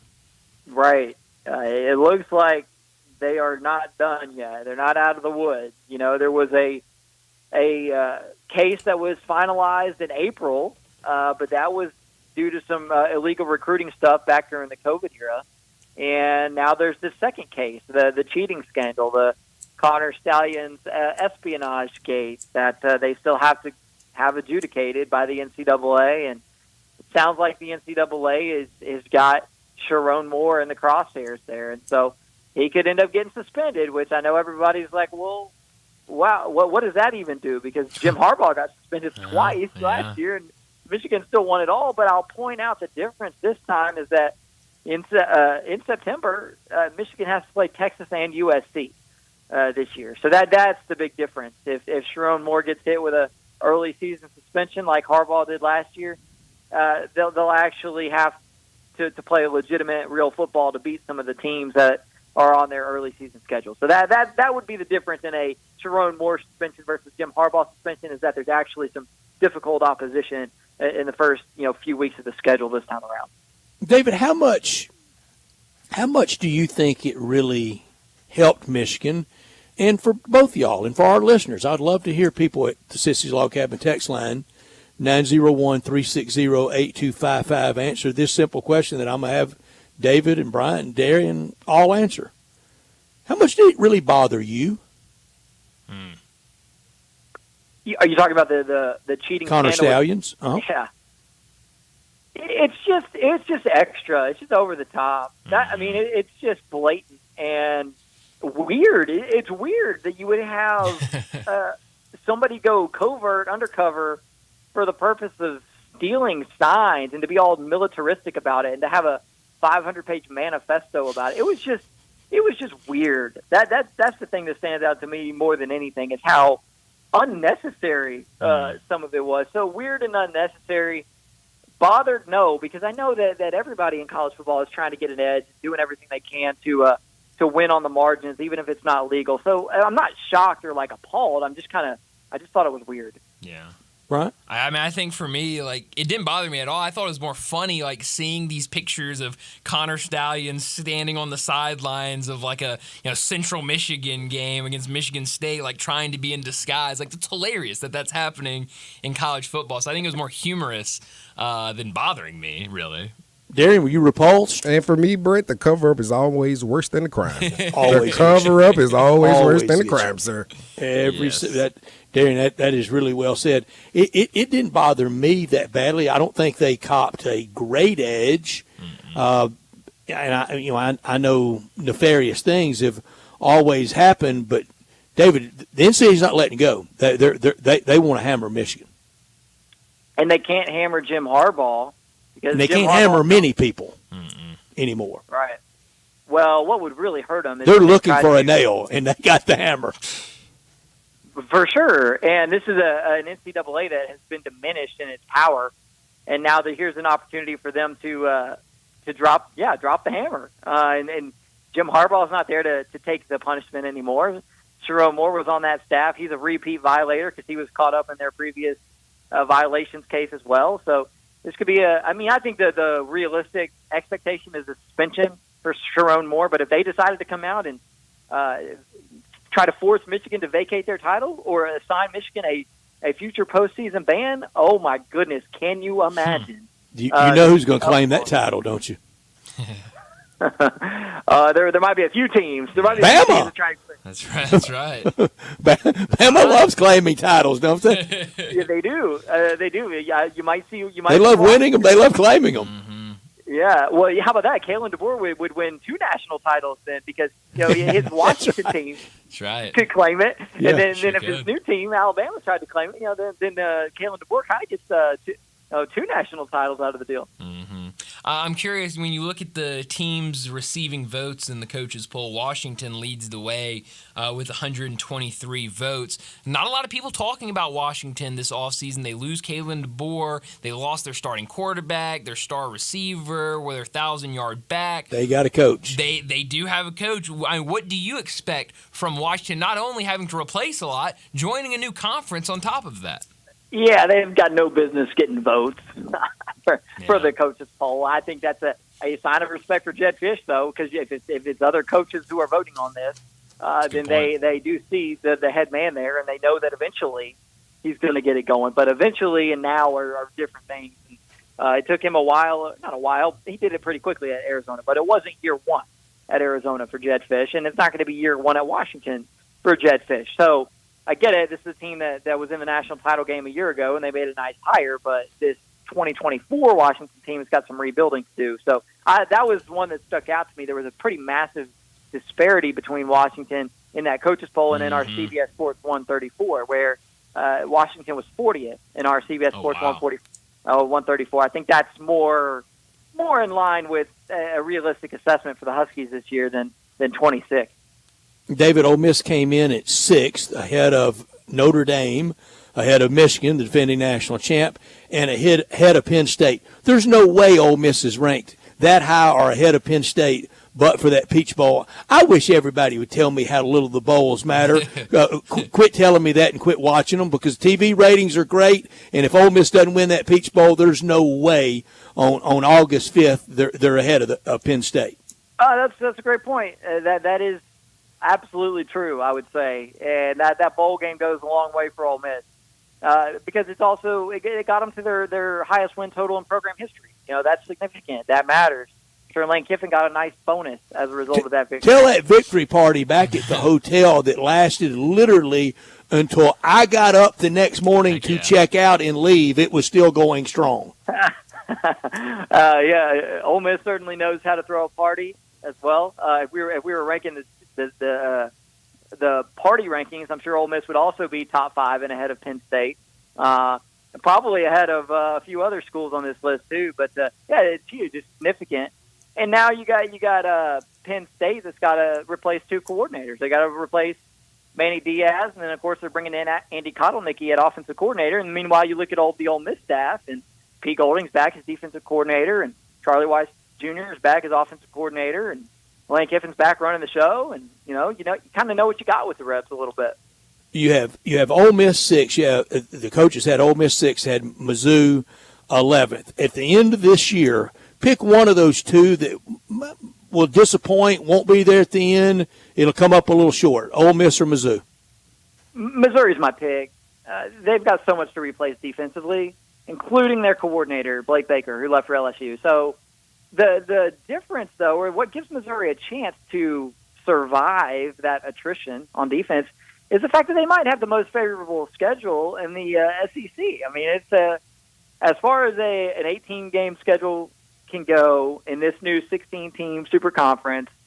I mean, Missouri's got about as good as you can ask for. So, yeah, I think that gives Missouri a chance to win 10 games again. But I just think they lost too much defensively. I think Missouri's going to end up in some serious shootouts this year. I mean, games where both teams are in the 40s or above because of they're going to be great offensively again. It's just I don't really trust Missouri defensively going into this season. No. Talking to David Cobb from CBS Sports. He joins us every week to talk college football and college basketball. Last week when you were on with us, David, you told us about a story that you had coming out the next day about schools or the Olympic basketball teams and where those players graduate or played college basketball at. What surprised you the most when writing that story? Because a couple of things jumped out to me, but for you, when you were researching that, what jumped out to you the most? Just how many former college basketball players are in the Olympics. And, I mean, the same goes for current NBA players. I mean, I think. Are you including Chase Budger? No, I didn't get into the 3-on-3 for this. No, he's in there for volleyball, isn't he? Yeah. That's right. Yeah, Beach that's volleyball. right. And then that's crazy. I mean, talk about an athlete when you cross over sports completely like that. That's incredible. But no, I mean, you look at like the South Sudan roster, for example. I think all but one of their players played Division I college basketball. I mean, that's wild. So when people look up and they see the American team locked in a battle with South Sudan, that's why. They talk about how there's not an indoor gym in the entire country, but these guys spent their entire their formative basketball years playing Division I college basketball, competing in NCAA tournaments, playing against the top American players. So they're not intimidated when they get on the court with these guys because they played against players of their caliber, in college. So, it was really eye-opening to work on that piece. When you covered the Memphis Grizzlies for the Commercial Appeal, David, was Bruno Caboclo a member of the Grizzlies? He was. We'll see him tomorrow playing for Brazil. Our Bruno. Yes. Hashtag Grizz fam. That's right. He's had some moments too for the Brazilian national team, and kind of the bruiser, the enforcer. Oh, yeah, and it's crazy. You look at Spain, you got Santi Aldama playing for Spain. There were a couple of other Grizzlies connections that I stumbled on. Nick Calathis, right. He played for the Grizzlies once upon a time. Did. And he's on the Grizzlies. I was a Nick Calathis guy. I love very Nick much. Dylan Brooks for Team course. Canada, of course. I in a weird sort of way, I still sort of feel like Dylan Brooks represents the Grizzlies to a certain extent.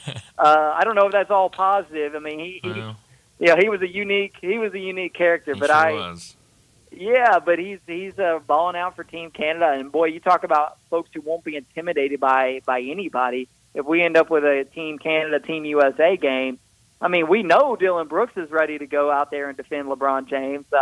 He's made that quite clear. He got burned bad once.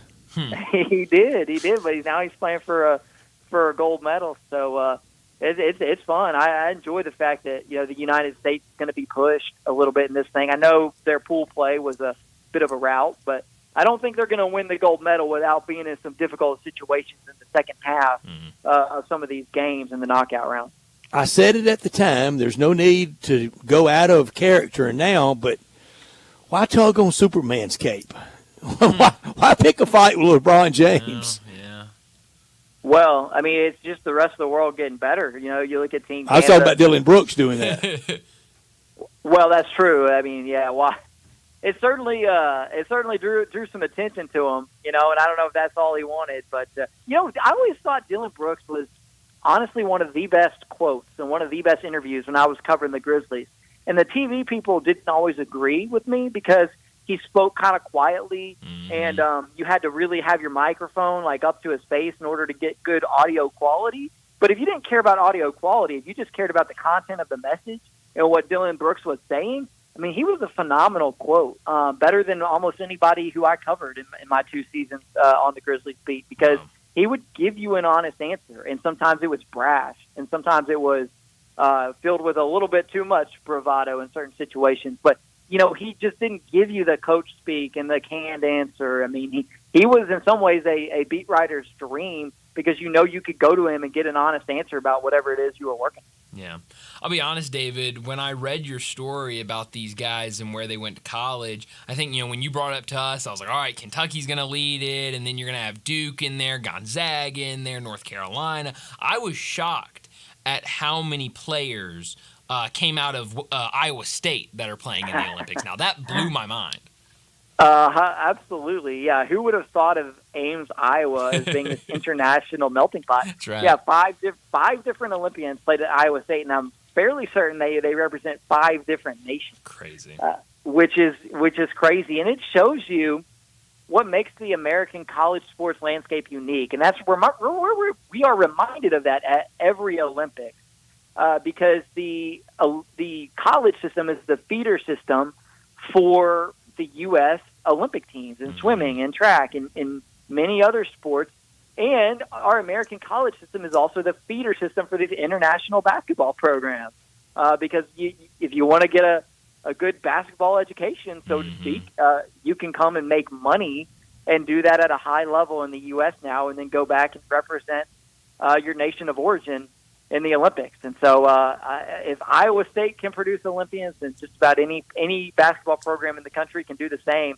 And how about the West Coast conference representation here? Yeah. Mark Few and Randy Bennett combined with, I think, 7 or 8 Olympians in the basketball competition for the men. So, it's just if you're willing to look for players, you can find them. This is a big old world that we live in. And you got to go to South Sudan or Australia or South America sometimes. But if you're willing to invest the manpower in scouting some of these international nations, I mean, you can find really, really, really good talent. David, I'm telling you now, I will ask you this at least 5-6 more times before the college basketball season begins. So when I do the next time, just play with me and understand that I'm not repeating myself. But with school getting ready to start, but practice and availability with the players, it's been going on. Who's the team, who's the group of college basketball players just chomping at it, ready to get going, ready to drill, ready to get into Midnight Madness, ready to get into the season? I think Alabama comes to mind. you think about program momentum. Alabama has program momentum like it has never had ever before, coming off of its first Final Four appearance. And then you get Mark Sears back, and you get Grant Nelson back, two guys that very easily could have chosen to begin their professional careers. And then you add in a strong transfer class that includes, the AAC co-player of the year, Chris Youngblood, and some talented freshmen. I think basketball fervor in Tuscaloosa is at an all-time high, and you got to think finally Nate Oates, maybe for the first time, feels like he's not coaching in the shadows anymore. With Nick Saban retired and Nate Oates coming off of a Final Four, he can walk around that campus, puff his chest out, and he's the most accomplished head coach in a major sport on that campus right now. So that's Nick Saban does still have an office. I'll point out that cat. And a statue. He does still have an office. But I think Alabama basketball is really, really operating with a lot of momentum right now. And if you extend it out, you talk about a book idea or just a great year to be on a beat. You extend it out, and you get the Tuscaloosa to Auburn shuttle going. You mix in some Andy Kennedy at UAB, and then maybe hope somebody like South Alabama or Troy could chip in. You could park yourself in the heart of football country in basketball next year and have good story after good story. Without a doubt. I mean, Bruce Pearl and Nate Oates are worth the price of admission, and then Andy Kennedy is the warm-up act. And how about Samford there as well? Good point. I'm sorry. Thank you. Almost took down Kansas in the first round. Mm-hmm. And now, of course, Josh Holloway, who I think a lot of Memphians know. Maybe just leave it at that if you want to know more. Maybe search Josh Holloway, John Morant. You'll get a lot of interesting articles to read. He's going to be Samford's starting point guard down in Birmingham. So it is crazy, the high caliber of basketball being played in that state right now. When I went down there and did my feature on Samford last year, that's something we talked a lot about. And they all play exciting brands of basketball, too. Auburn and Alabama are both up-tempo. They both score a lot of points. They're both trying to force turnovers. They're both pretty deep usually. And Samford's that same way, and UAB with Andy Kennedy is going to be right there, in the preseason polls with Memphis to top the AAC in basketball. So it's kind of wild that the state of Alabama is as good or maybe even better in basketball at this moment than it is in football. Heresy, David. Heresy. You can't talk like that on these airwaves. David, last thing for you very quickly. By the time we next talk to you, which will be next Monday, will we have a bracket for Maui? Oh, man, I hope so. Yeah, these multi-team events are getting harder and harder to finalize when you got teams that are up and leaving at the last minute to go compete in these NIL tournaments and stuff. But that's when basketball season's getting close, though, is when you get to see the Maui Invitational bracket. So, I hope so. Am I right? Memphis is in that? That's right. They sure are. And wow. no Chaminade either, that's a so big it's all draw heavy for them hitters. Because, you hope you don't get in the side of the bracket that has Chaminade. They're not in it this year. This is the year they're out of it. So it's all heavy hitters. Okay, well, those are going to be three really, really big games for Memphis, and I'm excited to see that. Oh, absolutely. We definitely can't wait to get our hands on that schedule. But, David, as always, thanks so much for joining us, and we'll do it again next week. Yeah, no problem. Thanks, guys. Thanks, David.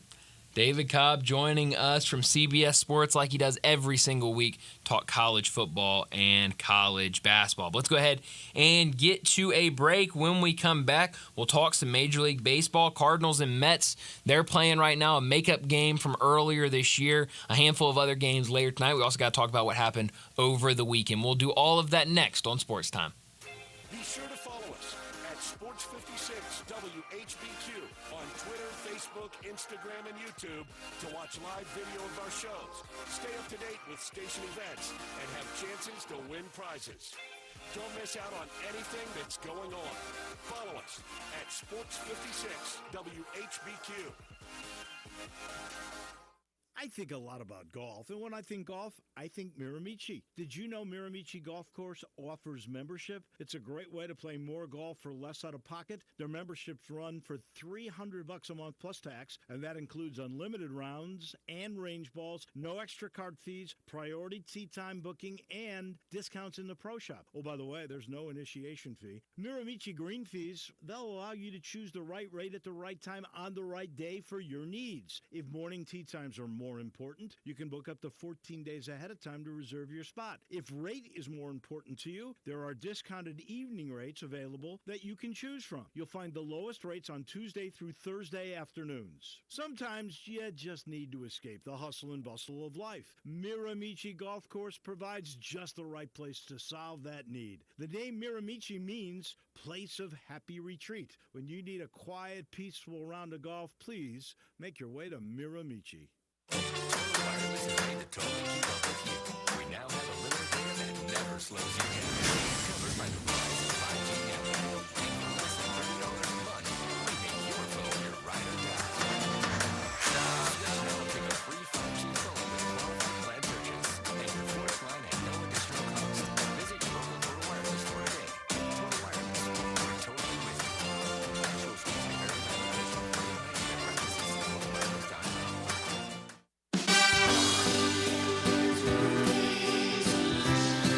Here for Brian Elder Roofing. For nearly 2 decades, we've installed some of the best roof systems across the Mid-South. To the tens of thousands of clients we've served, we are honored. So many of you call our team at Brian Elder Roofing your roofers. Our team is dedicated to serving you and keeping your family safe, dry, and mold-free. The recent hailstorms have caused massive damage, and many of these will go unnoticed for years, even though the golf ball-sized hail we just experienced in the Mid-South compromises even the best-built roof system.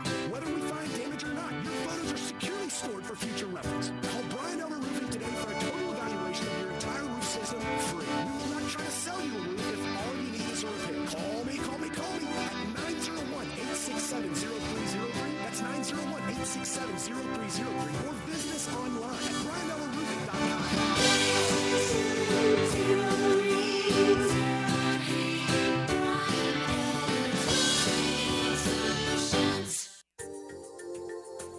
At Vanguard, you're more than just an investor, you're an owner. So whether you're planning for retirement or trying to save up for your next big adventure, Vanguard will help work alongside you to set personalized investment goals. That's the value of ownership. All investing is subject to risk. Vanguard is owned by its funds, which are owned by Vanguard's fund shareholder clients. Vanguard Marketing Corporation, distributor. You've heard of James Gaddis Jewelers, but have you heard what they've done lately? Everything. A tremendous selection of diamonds and jewels, gold, silver, and much more. Lots of watches, tons of custom-made jewelry, fine gemstones, bracelets, necklaces, so many choices.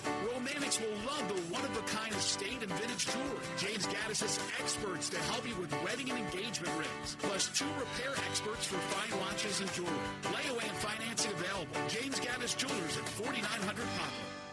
Do you know one of the best things you can do for your employees or family's health? Provide Arctic Clear bottled water. Arctic Clear bottled water is your locally owned and operated bottled water provider. Arctic Clear is 100% natural spring water with free delivery and setup, dependable service, and no long-term contracts. What an easy choice. Call Jeff Manus today, 901-382-2363, or visit arctic-clear.com. Arctic Clear bottled water. Call now, 382-2363.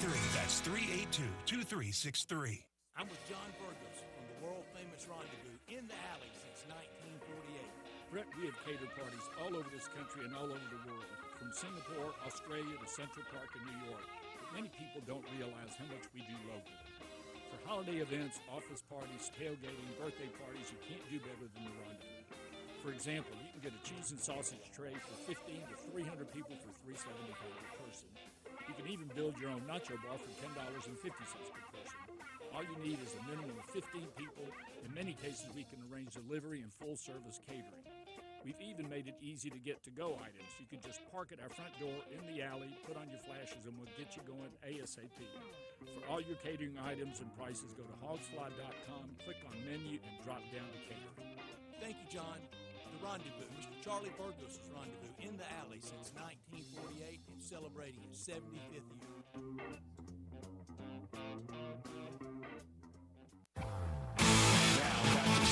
Time on Sports 56 and 98.5 FM. Here once again are Brett Norsworthy and Brian Davis.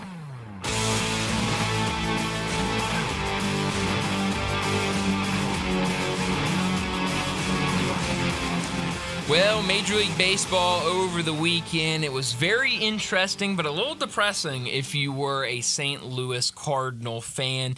They are able to win Tell me about it. one game in the 4-game series against the Cubs. And that one game that they were able to win needed a comeback with just error upon error for the Cubs to win one game.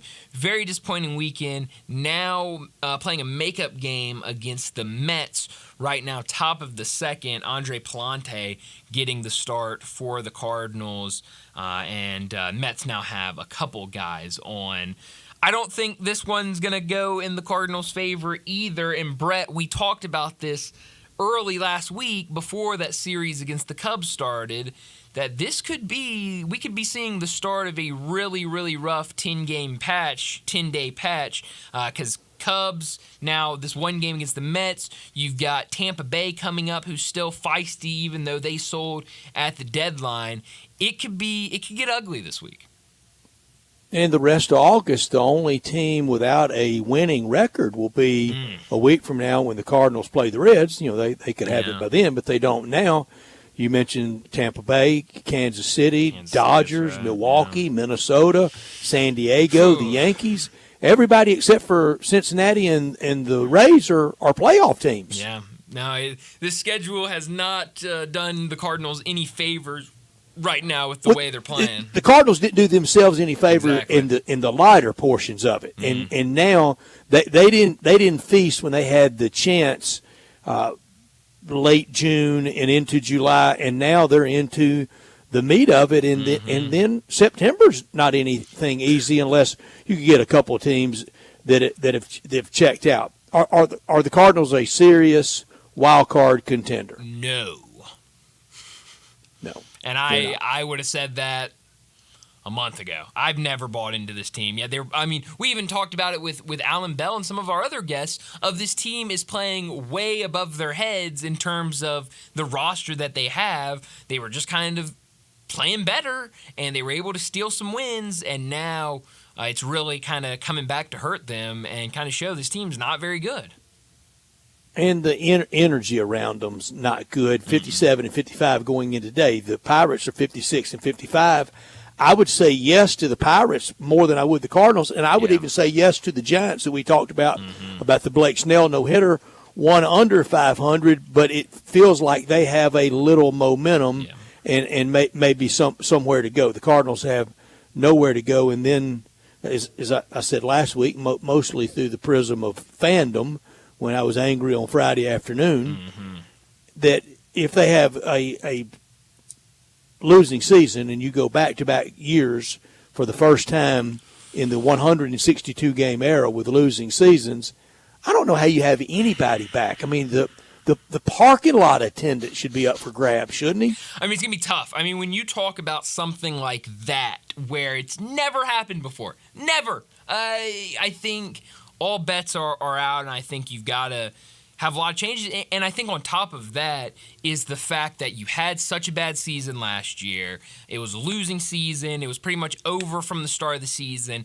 And they didn't really go out there and make any real moves to improve this team or it was all on the margins. For a rebuild. It was just kind of add here, add there. Then this trade deadline comes around, and it's the same thing we always know with this group. Well, okay, we might make a very small trade, but other than that, we like the roster we have. This team is fine. And then now you're seeing what's happening after that trade deadline. So if you get to the end of the season this year and it's another losing season, I think there has to be a lot of changes, not only to this roster, but also to who's in charge of the roster, the front office, the coaching staff. I think there would be a lot of changes. I think you can sell tickets around Mason Wynn. Can you sell a ticket around Alec Burleson? No, not at all. Alec Burleson, fine player. He goes out there and hustles for you. He's a fine player, but he's not going to sell anything. He's a helper on a good team. Exactly. He's not going to be a star. He's not going to be a guy that you're putting on, He's not on close to billboards Batman. or no, nothing at all. Mason Wynn is, though. Mason Wynn is going to be a He guy sure that is. you can build around for years, but there's not really anybody else on this roster that I would say the same thing for. And not just for today, because today's an add-on game. Sure. If you just turned on the game today, you go, oh, man, look at all those empty seats in St. Louis. Look, I mean, you just tack a game on a Monday. That's going to be at a lot of places. But it's going to be light for all three games against Tampa Bay. Later in the month today on the Cardinals website, a $6 ticket. Now, it's going to, if you just want to go, it's a really crummy ticket. But $6. But even field level seats for the Dodgers at $16. Whoa. Oh, supply and demand's worked, hasn't it? Whoa. That is incredible. Against the Dodgers. Field level for the Dodgers. That's crazy. A $16 ticket. Well, hey, if you want to go see some baseball in St. Louis, get it while it's hot. Yeah. That is. But who wants to go see that, especially as spoiled as we are? You're right about that. No, it would be One thing these last 2 years have done is taken some of the spoil out of us, hasn't it? No, it's made you reconsider things for sure. The way they've been playing, looking kind of around the rest of Major League Baseball. Worried, not worried, a little worried. Philadelphia 2-8 in their last 10 games. Not worried yet. Might be on the verge of it. A little concerned about the slump that Bryce Harper remains in. I think they got out to such a big lead, and they know that the Braves probably can't catch them unless it's just total collapse. And if it's that kind of collapse, that's probably missing out on the playoffs, even with all these spots, and then that would be a different story. But I think they'll get it back in gear. It feels like it. I mean, you look at how well this team has played all season long. You talked about that super hot start that they started the season on, and I think they look at the standings and say, look, I mean, we have this massive lead, and we have played so well. It's okay if we lose a handful of games. Now, you don't want to get, we talked about it with the Yankees about a month ago of, when you turn that switch off and say, okay, we're locked into the playoffs, we're good, we don't, hang them up until October, it's kind of hard to turn that switch back on. So you don't want to see this kind of elongate and go into kind of a slump where it's just, okay, they're an okay team the rest of the way, and then try and turn it on during the postseason. But, until I see anything different, I feel confident that the Phillies are going to be able to turn this thing back around. Should the White Sox go fully and here's a generational thing I want to ask you guys about. Okay, I love generational things. Where did we come up with this term, lean in? And really exactly what does it mean? That's a good question. Darian? I hear it and see it everywhere. I can give you a definition. I don't know where it started. Can't we just say embrace? Embrace. There you go. It's the equivalent of embrace. There you go. A warm embrace. Can't we just say buy into? Sure. I mean, yeah. But I hear the cool kids saying lean in. Should the White Sox lean in to the losing and start selling?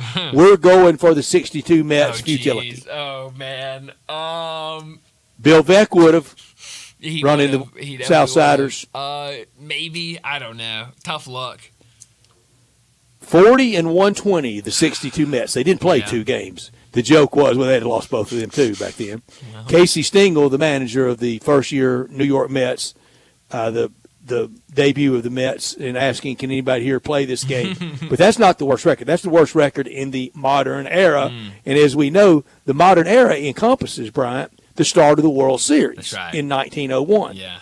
Before the 1901 modern era, we had the 1899 Cleveland Spiders. Oh. 20 and 134. Holy cow. And I'm stealing this from this morning with Lauren Shahadi on the MLB Network. You know what the name of one of their players on that team, on the Cleveland Spiders? I love old-time baseball names. They're beautiful. Let me say this slow where the wrong thing didn't come out. Well, I love it even more now. Go ahead. Crazy Schmidt. Good old Crazy Said it Schmidt. slow enough. Oh, yeah. You gotta say Old Crazy Schmidt coming at you. Man, that's You really leaned into that one, Brad. Yes, I did. You really leaned into that one. A couple of things that have been leaned into today. Crazy Schmidt in his career, 7 wins, 36 losses as a pitcher. I'll tell you this, Brett. Johnny Radio leaned into something earlier today that you had to be very careful talking about when it comes to the Olympics. Oh, yeah. I know it is. Yes. I saw it. It's unreal. It was unreal. I mean, in more ways than one. I mean, hey, I told John, I said, you might not medal, but, I guess you got to be proud. Fritz pole vaulter? That's right. Yes, absolutely. It's a gold medal. It is definitely. But back to... That was some Crazy Schmidt. It sure was. It absolutely was. I'm saying Schmidt, S-C-H-M-I-T is the exact spelling of it. You got to say it slowly. But tonight, the White Sox go up against the Athletics, and they're going to... 60 under 500, Brian. That's crazy. And they're going to throw a guy for his MLB debut tonight in Oakland. Shout out Kai Busch. But the White Sox do not score, and then yesterday they score, and they got in a wild and woolly game. Yes, absolutely. No, I mean it's crazy. The White Sox all year long they'll score like 2 runs in the first 2 innings, and then they'll never score again. Yeah. I mean it is Shut it honestly incredible. So we'll see what they can do tonight on the road. I told John, talk about games to look forward to today. White Sox and Athletics. You cannot write a better game. And, Athletics 46 and 67, White Sox 27 and 87. That is can't miss baseball. Here's some other names on the 1899 Cleveland Spiders. Sport McAllister. Sport McAllister. That's a good one. I like Louis Sockalexis. Oh, wow. Okay. Suter Sullivan. Charlie Ziegler. Great names. Great name. Definitely old baseball names. Oh, absolutely. That's great. Nothing better than to hear who was manager of the Spiders. Oh. I had 2. Imagine that. Love when you only win one guy went 8-30, Lave Cross, and old Joe Quinn went 12 and 104. Way to go, Joe. Joe did a little better than the first guy. Joe almost doubled up Lave. How about that? Not hard to do, I guess. But that was in non-modern baseball. Exactly. And as we know, modern baseball, very modern. 1901 was the start of the World Series. Yes, nothing screams modern more than the modern era of Major League Baseball. It is insane. Well, we need to go ahead and get to a break, and when we come back, it'll be time for Big Number of the Day. We are real sports talk. Sports 56 WHBQ. Available on your radio dial at 560 AM and 98.5 FM, as well as around the world online at sports56whbq.com. Take us with you everywhere by downloading the Sports 56 app. And at home, just say, Alexa, play Sports 56. Wherever you are, stay tuned in to real sports talk. Sports 56 and 98.5 FM.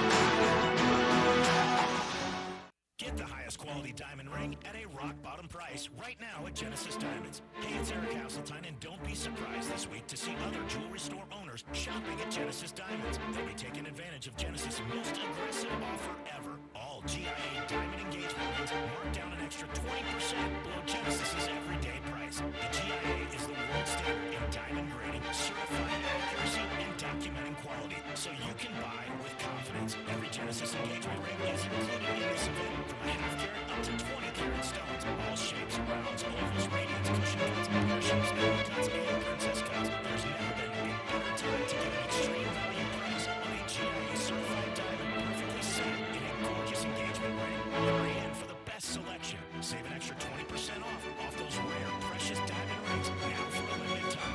One per customer, please. Exclusively at Genesis Diamonds on Palmer and Perkins Extended. See store for details.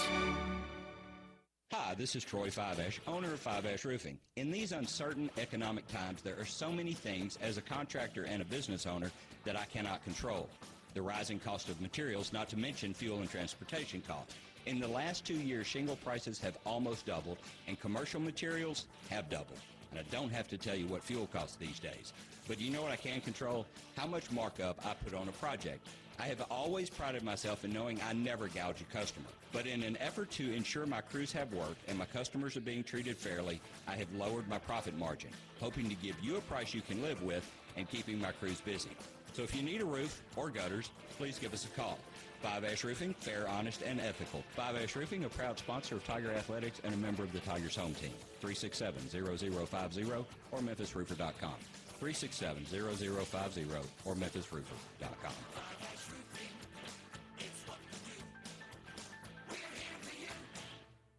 For retro cruiser styling packed with modern innovations, riders of all skill levels choose a Honda Rebel. Incredible motorcycles with a stripped-down style and a full package of features. Both the 300 and the 500 offer compact power inside a lightweight frame. Combined with a low slung seat, the Rebel is easy to start on. And with new colors for this year, they are impossible to ignore. Go to DeSoto Honda to check out the 2023 Honda Rebels. Cruisers with premium style and performance to enjoy every second. Use the street as a racetrack with the law with the owners. This is the story of the one. As head of maintenance at a concert hall, he knows the show must always go on. That's why he works behind the scenes, ensuring every light is working, the HVAC is humming, and his facility shines. With Granger's supplies and solutions for every challenge he faces, plus 24/7 customer support, his venue never misses a beat. Call getgranger.com or just stop by. Granger, for the ones who get it done. Looking for sports in all the wrong places? Try the Owner's Box Sports Bar and Grill in Lakeland Town Square. Fun, friendly, exciting, and comfortable with wall-to-wall TVs for all your favorite games, 24 taps for all your favorite beers, including NA and local craft beers, and an in-front-of-the-wall full bar for all your other favorite beverages, including a full wine list. Add in an upscale menu, patio seating, daily specials, and events, and you found all your sports in the one right place. The Owner's Box Sports Bar and Grill in Lakeland Town Square, Highway 70. The best golfers in the world are coming to Memphis for the WGC FedEx St. Jude Invitational. Sports T6 and 98.5 FM will be broadcasting live at TPC Southwind throughout the day, Wednesday through Friday of tournament week, keeping you up to date with the latest tournament news and talking with the players and officials. Our coverage of TPC Southwind on Sports T6 and 98.5 FM is brought to you by Landers Ford in Carterville, also sponsored by Town Village Audubon Park, Wilson's Power Wash, Wade Incorporated, North Mississippi John Deere Dealer, Blue Cross Blue Shield of Tennessee, and Jason's Deli. Sports Time on Sports 56 and 98.5 FM. Here once again are Brett Norsworthy and Brian Davis.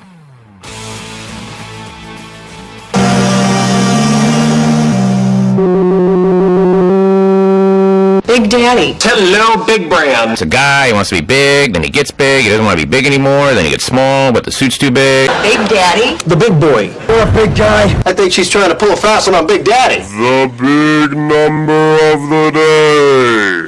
Well, Brett, my big number today comes from Major League Baseball. I actually could have had two big numbers with the exact same number. And you know what? Maybe I will. My big number is 30 today. The first 30 being Memphis coming in the coaches poll at number 30. If you extended it out, they were the top group of 5 teams to receive votes with 44. So that's really number 12. Yeah, you're exactly right. New math. A big number inside a big number. How about that? The other 30 has to do with Major League Baseball. Hunter Green, the starting pitcher for the Cincinnati Reds, is the only Major League Baseball pitcher in the modern era to throw at least 30 innings. And Brad, when is that modern era? Well, it's very modern, Brad. So recent as 1901. Thank you. Yes, but he is the only Major League pitcher in the modern era to throw at least 30 innings while allowing no more than 10 hits and no more than 1 run over a 5-start span. So Hunter Green really throwing the ball well for Cincinnati right now. I hope our friend Greg Gaston gets this note to his friend Steve Sands that often joins Greg and Eli talking golf. Steve Sands has been great as kind of the first voice at a lot of the Olympic golf. But here's my big number. It's 124. It's been 124 years since an Olympics in Paris had a gold medal winner in golf. It was in 1900 when Paris hosted. They hosted in 1924 as well, but it was no golf in the 1924 Olympics. The winner of the gold medal that year, Charles Sands. All right. Who also participated in tennis that year at the Olympics. What? Won the golf gold medal, and then picked up the racket in singles and doubles. Didn't do anything. Oh, didn't do any good there, but that's crazy. no tennis from Scotty Scheffler, but in 1900, Charles Sands. How about any that? linkage to Steve Sands? Maybe. I don't know. But how about that? Oh, Charles. From New York. A New Yorker. Wow. But how about that, Brett? Charles almost as modern as the start of the modern era in Major League Baseball. How about that? In that stretch, would it be too good to be true if Charles Sands ever hung out with Crazy Schmidt? Oh man, that would be.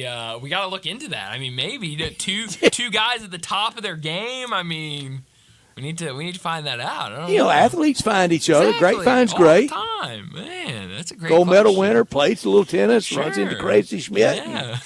The rest is history. The rest is history. I mean, look out. On the Tigers being 30th, which if that's how it is at the end of the year, I think they'd be much higher than that. I don't want to lead anybody along. I really don't.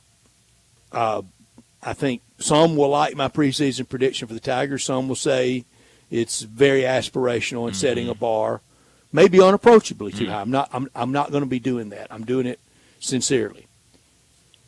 Is there any way to get 2 group of 5s in? It would be tough. You would need, I think, a lot of chaos to happen in the Power 5. You'd get a 3-loss big boy before you got there. I think so. You think so? Yeah. Yeah, I think unless. Well, here's the chaos. These conferences are so big, and these schedules on paper look so very tough. You could see where some of them, where they just beat up on each other. Sure. You have a team, let's say Memphis, that goes 13-0. Sure. They're not going to be 12. They're going to be 7, 8, 9. I don't think they're going to be 4, but they could be. Sure. They could be. Let that Big 12 team really get scratched up. Lose a time or 2 non-conference. Yeah. Then lose twice in conference, but win their championship game. Yeah. Memphis is ahead of that, or a group of 5 undefeated is ahead of that. Sure. Then you have somebody else go something and 1 are also undefeated. Memphis goes undefeated, Liberty goes undefeated. I think a lot of people got burned by Liberty last year. Maybe that's not the best example. Maybe who else could go undefeated? Fresno State. Sure, Fresno State. Or Texas State. Okay, Texas State from the Sun Belt that we talked about Friday. Definitely. They go undefeated as well. Okay. It's a long shot. It's definitely a long shot. You need a lot of chaos, but I do think it would have to involve probably both of those teams from the group of 5 going undefeated. I agree. But I think it could happen. 1 scratches them up and 3 loss LSU's in. Yes. 3 loss Tennessee's in. Right, yeah. So, I mean, there's definitely, I think, a chance, but I think that chance is very, very small. It's remote, but isn't this better than what they had? 100%. Absolutely. And I know that sounds like, thanks SEC Snoot throwing us some crumbs. I'm not doing that. I don't mean to do that. I'm talking realism. Sure. And I mean, I think, group of 5 teams and group of 5 conferences have always wanted to compete with the Power 5 conferences. And now this is that opportunity to get in there and get in that same playoff as them. And all that said, you still take that call to go ACC Absolutely. or Big 12. Easily. You don't even give it the idea of we can stay here and kind of finesse our way. No, you still take it. Yeah, you take it any day of the week. I'm with you on that, but we'll see. I know we'll get back to talking a little bit about the coaches poll at 5:30 during What's Trending, because definitely some interesting things in there with both teams that are ranked and the teams that are receiving. Quick question votes. to you both: Do you take the SMU route? Do you pay to get in? I don't know if Memphis would be able to. Would you accept that if they did? Would you accept that as their invitation or their way of getting in? Or are we Schmitz and we're better than that? I don't know if we're better than that. I think the only reason SMU did that is because they grow money on trees Absolutely. at SMU. But they had to get in, though. I True. think. Bottom line, they had to. Maybe. I don't know. I think that would put a huge financial strain on the university, I think. Any university it would. So I don't know. Maybe. I don't know if I would do that for the ACC because I don't know about if that ACC is going to be around forever. But it is interesting because now SMU has done that, and I wouldn't be surprised if a conference was like, hey, you want to be in the big times? you know, we just want to give you money. In, right? Exactly. In is in, right? And thanks to SMU, that kind of has now been set. Let's go ahead and wrap up this hour and get to a break. And when we come back, we're going to head to Arizona, talk to David Brandt from the Associated Press in Phoenix.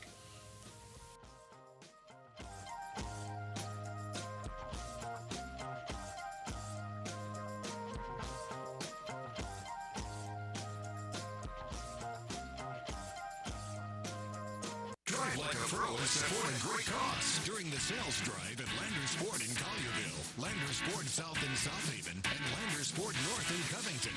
We've provided over 100 new Fords to be driven by the pros at the FedEx St. Jude Championship. Now they're all being sold with demo prices. That's right. Over 100 new Fords driven by the pros are being sold with demo pricing below market value. A portion of the proceeds go directly to the St. Jude's Children's Research Hospital. This is a once-a-year opportunity to trade up and drive like a pro while supporting a great cause. Visit LandersMemphis.com. That's LandersMemphis.com. Or come see us at Landers Ford in Collierville, Landers Ford South in South Haven, or Landers Ford North in Covington. With our Landers Easy Pass, you can get top dollar for your trade-in to help you save even more. Don't miss your chance. Reserve your demo price new Ford driven by a pro at the FedEx St. Jude Championship and lock in low APR financing. Remember, if it doesn't say Landers, you paid too much. Nestled in the heart of East Memphis, located corner of Park and Cherry, is a beautiful residential neighborhood. I'm here at Town Village Audubon Park interviewing a new resident, Carolyn. Share with us why you chose Town Village. Well, if your parents or special friends need to make that big move, let me share with you my experience. It was tough for me to leave home, but then I discovered Town Village. I would like to highly recommend Town Village to you and your loved ones. After looking at all the amenities and meeting all the people and staff, I was hooked. From restaurant, bistro, 3 meals per day, housekeeping, transportation, security, health care, physical therapy, exercise room, and even a heated pool and spa. Come see us and make your new home at Town Village. Visit us and call Daniel at Town Village Audubon Park at 901-374-7342. There's no place like home, Town Village. Success is picking up extra shifts for your family. Now you want to be the boss. Success is getting your foot in the door. Now you want to take the next step. Success looks different to everyone, and University of Maryland Global Campus can help you reach your goals. And there's never been a better time to get started on your future. Apply by August 29th and save with no application fee. As an accredited state university, UMGC has been transforming lives for over 75 years.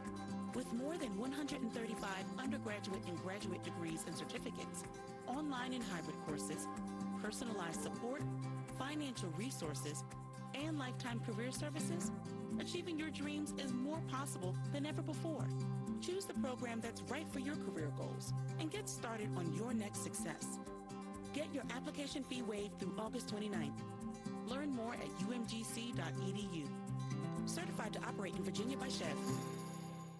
Summertime's finally here, and that means it's time to party. Lucky for you, Family Leisure is having a summertime to party sale. Now, what's all included in this party sale? Practically everything. 24-foot above ground pools for as little as $19.99. All ladders, filter systems, and even robotic cleaners are 20% off. Come in and look at all of the in-stock patio furniture Family Leisure has. Plus, it's up to 50% off. Play gyms for the kids, that's $1,000 off. Patio umbrellas, take 20% off. You can get a 4-person hot tub for just under $3,000. We know you're really going to just use it for yourself. Family Leisure has discounted pricing on all in-stock pool toys and floats while the supplies last, so you better get in quick. Plus, Family Leisure has special financing available. Just ask an associate for all the details. Summertime means party time, and Family Leisure is ready for any party. Family Leisure, Whitten Road at I-40, where family and fun all come together. Okay, raise your hand if you want to make your life a little bit easier. Great. Now raise your other hand if you like to be comfortable. Perfect. Now you have both hands raised. Imagine putting on your shoes. And that, folks, right there is your answer to an easier, more comfortable life. Go hands-free with Skechers Slip-ins. This is footwear you don't need your hands to put on. They can be raised in the air, and you can just step it and go. Want to give Experience what people can't stop talking about. Life-changing Skechers slip-ins. Get your slip-ins at a Skechers store, Skechers.com, or wherever stylish footwear is sold. You or someone you know or care about has dealt with a difficult divorce. When facing divorce, you need the attorneys at Rice Law. Nick and Larry Rice lead the firm with 3 generations and 7 decades of experience. Located in Memphis, serving the entire state of Tennessee and North Mississippi. Rice Law is who you need to call. Simple or difficult divorce, they know how to handle it. Call Rice Law at 901-526-6701, or for more information, visit them at aboutdivorce.com. That's aboutdivorce.com. We are Sports 56, WHBQ Memphis, and W253DF Memphis, Flynn Broadcasting Stations. Now back to Sports Time on Sports 56 and 98.5 FM. Here once again are Brett Norsworthy and Brian Davis.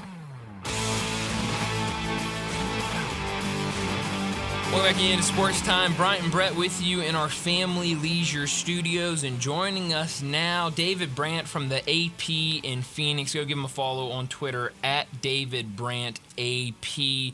David, thanks so much for joining us. How are things in Phoenix? So much going on right now. You've got Cardinals training camp, you've got Diamondback season going on, the Olympics going on. Kind of a crazy time in Phoenix right now.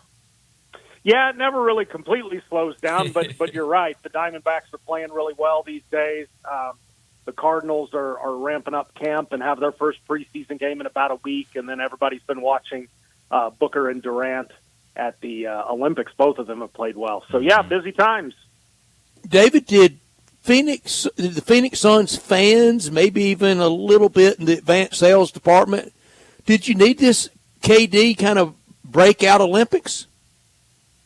Oh, I don't think you needed it, but I think that it certainly encourages everybody for the upcoming season. Obviously, they made the Suns made a coaching change with taking out Frank Vogel and bringing in Mike Budenholzer, and so there's a lot of excitement. And I think that just especially the way Kevin Durant has come off the bench, I think one of the things that you wonder with him is he's 36 years old and he was remarkably healthy last year.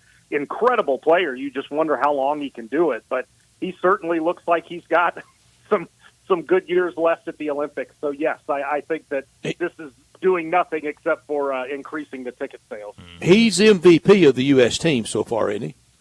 Oh, there's no question. I mean, just you could tell, if you watch some of those pre-Olympics games, they were obviously really good, but they were missing a punch off the bench, and everything. And just Kevin Durant kind of completes that team, I think. And so I think they've got a really good thing going with that starting five, the back five. Obviously, all those players are so good. You could kind of mix and match any way you wanted. But they look comfortable in their roles right now. And I think it says a lot that a player of Durant's stature is okay with kind of coming off the bench and being the microwave for this team. Mm-hmm.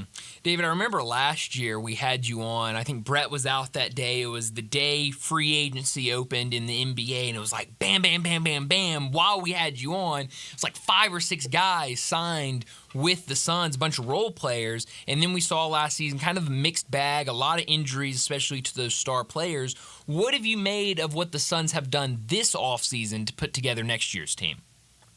I think they have done a better job. Last year, they got a lot of guys that were decent names and did some things well. You remember Keta Bates-Diop and Yuta Watanabe and stuff like that. But it just didn't make a very good team. I think they did a better job this offseason, at least attempting to do more roster construction. Actually, if we're going to build a team, like maybe we need a point guard or two, a backup big would be good. So they went out and they got Monty Morris, who played for the Nuggets and the Timberwolves.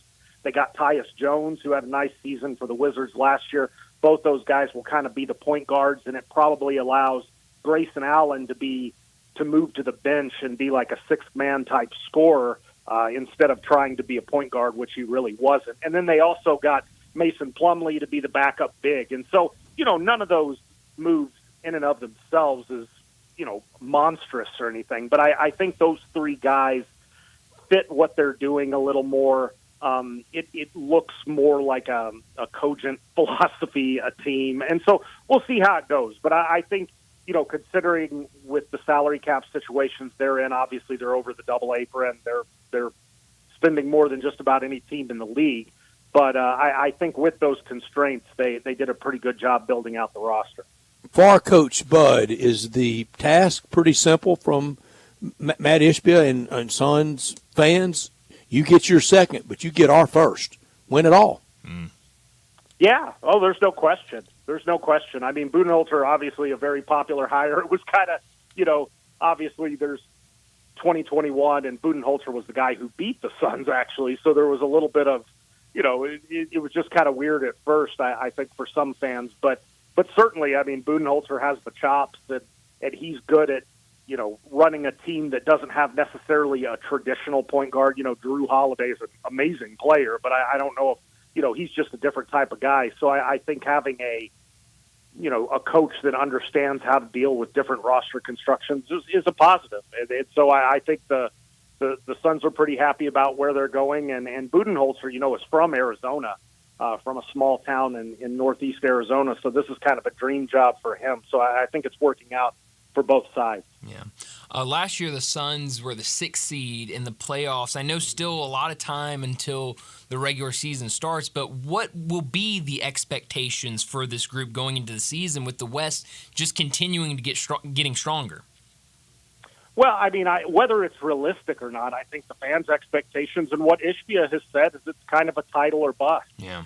Kevin Durant is, again, we talked about he's only going to be around so much longer. You're right in the middle of Devin Booker's prime. Bradley Beal, really the same way. I think he's 31 now. So, you really, at least with this group, it's time to strike. And, what that means as far as they'd certainly like to be higher than 6th in the West. I think anything in the top 4 where you get home court advantage, that first round, I think would be passable. But really, you want this team, last year, if you watch the Suns at all, it just never really seemed to click. And even though, yes, they had a decent run there at the end, they made it to the 6th seed, you never really felt good about how the Suns were playing. So I think a lot of it is going to be the eye test in February and March, and if they're playing their best basketball in April and May. Mm-hmm. Talking to David Brandt, he joins us from the AP in Phoenix. You mentioned the Diamondbacks. They're playing really, really well right now, 8-2 in their last 10. They're 60-52 overall, and they're now in the last wild card spot in the NL right now. What have you seen lately? It was kind of a slow start to the season for the Diamondbacks. What have you been seeing lately from this team that has really helped them turn this thing around? Well, a couple things. I mean, especially the first half of the season, their pitching staff was just kind of decimated by injuries, and they still are a little bit, but they've got some, Zach Gallen is back and pitching pretty well. Jordan Montgomery's back and pitching better than he was. Ryan Nelson and Brandon Pfaadt have been really good for the most part this year and kind of carried them. Now Merrill Kelly and Eduardo Rodriguez are hopefully for the Diamondbacks close to coming back. So, they could actually almost have a surplus of pitching here down the line, but, well, we'll see with it. Every time you think you have enough pitching, it almost never goes that way. But I think from a lineup perspective, Ketel Marte is playing like an MVP. It's going to be hard to beat out Shohei Ohtani just because he's awesome too. But Ketel Marte is having the best season of his really, really good career, and I think he's going to garner a lot of MVP votes. Corbin Carroll, who had a really, really tough start to the season, has been hitting the ball a little better, especially a lot of extra base hits, triples, homers. I think he has an OPS around 800 over the past month, which is right on kind of his career average. So I think you just kind of put all those things together. It's a team that's getting healthy, that's getting better. And I think that, some of the teams, obviously like the Dodgers in the West, are battling their own injury issues. So it's trending the right way for the Diamondbacks. So we'll see how it goes over the next month or two. David, for it to finish in a World Series, that the Diamondbacks were close to it last year. They were the defeated team in the World Series, but champions of the National League, and were competitive in that World Series, very competitive against the Texas Rangers. For it to finish with winning it all this year, from this point forward, what do they have to do differently than last year other than get the 4 wins in the World Series? Well, I think the biggest thing that they've set them up for, if you remember last year, the World Series, they had to go with a bullpen game just because they didn't have, really 4 starting pitchers. They had Gallen, Kelly, and Fott, and that was it. And so I think they've, health willing, they have built out a better rotation to get them through Game 4, Game 5, kind of those middle rotation guys. If you go into the postseason with a healthy Zach Gallen, Merrill Kelly, Brandon Fott, and then in that 4 spot, you could put Montgomery or Eduardo Rodriguez or Ryan Nelson, who's ever pitching well at the time. I think that gives you a lot better chance in a Game 4 situation than they did in the World Series last year. Remember, they got blown out in that bullpen game. And so, there's all kinds of factors that go in, but I do think this Diamondbacks team is deeper, particularly on the mound. Yeah. I'm curious, Brett and I were talking about this a couple days ago, and I was very excited when I heard we were going to have you on to kind of ask you about this, because there was a story that came out earlier this week about the Memphis Grizzlies being a team that could be dropped by Bally Sports, which would put them in kind of a weird situation, a situation that the Diamondbacks were in before the start of this season. Every time I get on my computer to get onto MLB.tv, I see D-Backs TV, which is the package you can buy just to watch all of the Diamondbacks games. What have you seen this year with the Diamondbacks and without Bally Sports and kind of that transition? How has that played out in Arizona with the Diamondbacks? Really, it's been pretty seamless, talking to fans and things like that. The biggest thing, is instead of the Bally Sports logo on the microphone when they hold it out, it's just an MLB logo. And so that's about the only big difference. It's the same, crew does, as far as the announcers and the game show, the hosts and all that stuff. It's all the same. Obviously there's that D-Backs TV package that you can buy, or if you're local, it's on, Cox and Xfinity and all the places. Nothing really changed. I think the channel changed, but, it was just moving down the dial a couple spots. So really, I can't speak for every fan, but I haven't heard a lot of complaints. I think after, that first week or two, there was a little bit of rollout issues, but seems like it's been pretty smooth. So, if the Diamondbacks are any indication, I think the Grizzlies will be all right. David, don't we eventually find it? However it is, however we have to consume, whether it's picking up the channel changer like I have right now in my hand, and you go to guide, and don't we find everywhere everything we want to find in sports? I hope so, because that's one of those things. People have talked about it. Watching sports is one thing. With all this technology we have, it's 2024. Sports watching feels like it's kind of gone backwards, like 10 or 12 years. Everything. Different sports are on different services. All this streaming. It's hard to flip between games and all that stuff. And like the specialty networks. Right, and the specialty networks, and it just doesn't seem as easy or as seamless as it used to be. And so I don't know what the answer is. If I did, I would make a lot of money. But yes, I hope that you are correct, that there's a one-stop shop that we could get all this stuff someday. Here's the money that can be made that I think especially a sports consumer is begging for, is let's go a la carte. Yeah, I want a little of that. I want a little of this. I don't want any of that. Some of this. Voila, I'm set. Yeah, I think that's been a harder business model than people expected, just because, one good thing about the cable bundle was you were able to have some of those more obscure stations, like ESPN, the Ocho, joking a little bit, but, just kind of those stations, it could support more stations and everything like that. So maybe a la carte is the way to go.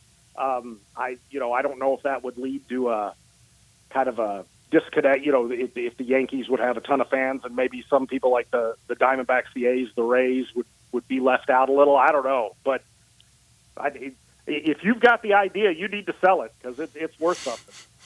Definitely is. I'm in it. Brett, that's what we need to do. We need to go in and we can be a team and we can try to. Just an idea, guy. Y'all got to take it to fruition. I just come up with ideas. I'm the venture capitalist of ideas. There you go. Come on, Brett, lean into it. Lean. That's right. You got to. David, I'm curious. Yeah, we mentioned at the beginning the Cardinals training camp is starting. 4-win team last year, but I thought showed some really nice things. They beat my Dallas Cowboys early in the season, which was one of many low points for the Dallas Cowboys. What has this offseason been like for the Cardinals? What has that fan base been saying as we get ready for another season? Well, I think it's the Cardinals, again, are trending in the correct direction. Obviously, the draft was huge. Number 4 overall pick, you get Marvin Harrison Jr., who, I mean, I've watched him in practice now. Seems like the real deal, kind of the consensus best non-quarterback prospect in the draft. I think he's exactly what Kyler needs. Looks like the offense is going to be pretty good. Kyler's back. He's healthy going through camp. James Conner had a really good year, his first 1,000-year rushing year last year. I think he's got a lot left in the tank. They made some additions on the offensive line. I think the offense is going to be fine. I think this team, whether it really kind of seriously competes for maybe a playoff spot, is going to be if their defense gets any better or not. It's been one of the worst in the NFL the last couple years. They made a couple adds there. L.J. Collier is back after missing all of last year with a biceps injury. But they lost. I don't know if you guys read, but that B.J. Ojulari is out for the season now after tearing up his knee, and that hurts because you guys remember him. He played at LSU and a really nice player, had a good rookie season. So, they have Budda Baker, Jalen Thompson in the secondary. They have some young guys they like. They just extended Zaven Collins a couple years, so they have a couple pieces over there. But I think on offense they have a chance to be pretty good. But whether this team is actually pretty good is going to kind of depend on the defense. We know that division goes through the 49ers and then Sean McKay and the Rams next. But the Cardinals, any aspiration, any hope of maybe being that last wild card team? Yeah, I think so. I mean, I catch think that lightning in a bottle year from Kyler Murray. Yeah, right. I think you've got Kyler Murray in what should be the prime of his career. It's hard to believe, but it's his 6th NFL season. He's still got some juice in those legs, and you got Marvin Harrison.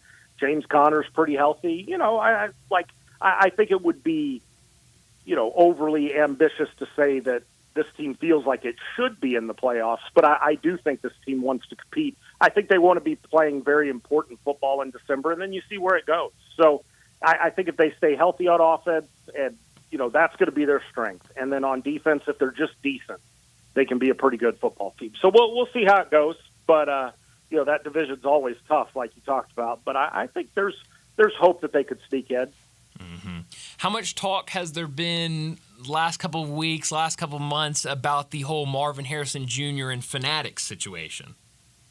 There has been a little bit, everything. It's just kind of interesting to see what a guy, Marvin Harrison Jr., even among top prospects, because his dad was who he was and everything. He's got a lot more kind of insight on the business of the NFL and all those different things. So I'm not saying he's doing the right thing or the wrong thing or, that's his business. Right. But I do think it's interesting seeing how somebody that's obviously kind of been raised in the industry understands what the NFL is going, just seeing how that plays out. So it's kind of an interesting sort of subplot to the season so far. David, have you given any thought to possibly either with Arizona, University of Arizona, U of A, or ASU, Arizona State, of you maybe having to make a trip back to Memphis for a Liberty Bowl appearance? Because they could be the Big 12 rep. That would be awesome. I don't know if the AP would pony up the money for that one, but that would be good stuff. It's going to be, Arizona and Arizona State have kind of been synonymous with the Pac-12 for the last many years, so it's kind of weird putting them into the Big 12. And so obviously I think Arizona State with Kenny Dillingham, I think they were picked last in the league, which might be a little rough, but they're definitely rebuilding. And then Arizona with Jed Fish leaving, Brent Brennan coming in, so they've got some pieces coming back. They could be interesting, but it's just going to be fun to watch how this new conference. I hope it all works out. I still think in 10 years we're going to be like, wouldn't it be cool if we had a conference with all the West Coast teams in it? Yeah. Be like, oh yeah, we used to have that. It was called the Pac-12. It's just kind of weird, but had a really good one with that too. I was looking at all 16 teams in the Big 12, and going through teams that I've never seen here in the Liberty Bowl. And I did have that moment. We're all going to have that moment this year, whether it's a player with NIL somewhere else or a team in another league of, oh, yeah, Arizona and Arizona State. Right, exactly. You'll be watching, like, Arizona and Texas Tech, and you'll be like, oh, yeah, that's a conference game. Like, who knew? But, I think the best is going to be when either of the Arizonas play West Virginia. Oh yeah. Well, West Virginia for several years now has always been kind of in a weird spot just because being in the big, it was still hard to see West Virginia and even like Baylor and be like, they're in the same conference. But, it's just college football is awesome, but it's weird too. So y'all want to get some, love it. Y'all want to get some laughs this weekend. I was looking at SEC ACC challenge come basketball season time. It's going to freak some people out when those tournament games, when all those challenges start happening in November and December in college basketball. Oh yeah, no, and some of those, obviously we talk about a lot of this stuff in terms of football just because it's so big, but boy, the Big 12 is now a monster basketball league too with some of those teams with Baylor and Texas Tech and Arizona. That's one thing Arizona does really, really well. They're good year in and year out. They've had some disappointments in the tournament recently, but that's a good program. So I do think the basketball piece of it, I think, will be a lot of fun. Yeah, just thinking about Arizona playing twice a year against Baylor and Kansas in conference games in basketball. I mean, that gets me excited. Conference realignment might be crazy, but that does get me excited. Yeah, that's good stuff. I mean, that makes sense, and I think both those fan bases will really enjoy that. So, and Houston, I'm looking forward to some Houston of it. too. That's another good one. You're right. Big 12 come basketball time. That's going to be can't miss. Already can't miss basketball, but good Lord, adding those teams just makes it even more. And Arizona State, they're kind of getting things together, especially with NIL when it comes to what Bobby Hurley's doing over there with basketball, but definitely a lot of good stuff going on in Phoenix. David, as always, thanks so much for joining us, and let's do this again soon. Absolutely, guys. Take care. It's always fun. Thanks, David. Thank you, David. Thank you so much. David Brandt with us from the Associated Press in Phoenix, and it always is pertinent with us here with everything going on there, most notably the NBA. Oh, yeah. And I'm with him. Maybe not needed, but the new coaching hire and the great Olympics, Kevin Durant, you always want some pop. Sure, and I think, definitely when you've got a guy on your team that's participating in the Olympics, if he goes out there and dominates like Kevin Durant's doing, it's not bad for business. Can't hurt at the box office. Helps. So, sure can. And also, I mean, they'll be getting some of those Team USA jerseys in the team shop for both those players, so it's always good. I don't think it would be en masse, but, maybe that one or two, or that handful of people that were a little disaffected by last year, and does he have anything left?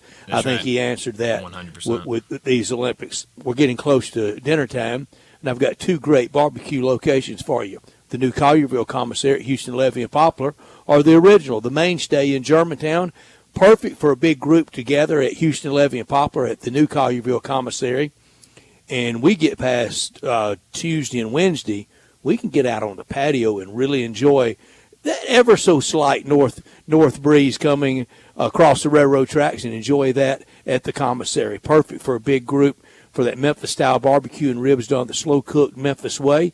If you're craving an easier way to order right now, text commissary to 33733 and you're set. Start the barbecue feast with the appetizers like the cheese plate or the tamales, the smoked chicken wings, or the barbecue nachos invented and created by Walker Taylor and his staff in the 80s. And coming up next week when you're out at the golf tournament and you want Memphis barbecue at the golf tournament, the place to go is to the Pit, to kind of the third location next week for the commissary. It's out behind number 1, a little bit to the left of the tee on 8, near the silo by 9T. You'll find it, and you'll find the great barbecue that we're used to. Dig into the ribs, the shoulder, chopped or pulled on a plate, on a sandwich, all the sides. You can order it by the 6-pack or an 8-pack or a 12-pack. Perfect for tailgating, perfect for game watching, perfect for this week enjoying the last week of the Olympics and save room for the desserts. Quite a challenge, like the best lemon icebox pie I've ever had anywhere, and the outstanding banana pudding. Here's the number, 901-754-5540, or go online at commissarybbq.com.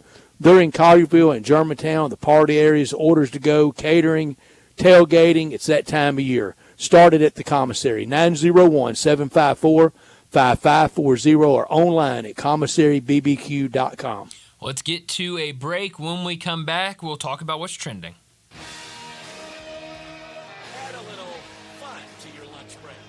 Join Johnny Radio for Sports 56 Happy Hour from 11 to 1 every weekday on Sports 56 and 98.5 FM. Rick's Powder Coating for a beautiful finish every time. Rick's Powder Coating specializes in automotive, ornamental, residential, and industrial coating. With 2 conveyor lines and the largest batch ovens in the Mid-South, Rick's can accommodate all of your powder coating needs. Locally owned and operated since 2002, Rick's Powder Coating will customize a beautiful finish just for you. Drop by or call to see how Rick's Powder Coating can bring color to your life. 901-367-2771 or rickspowdercoating.com.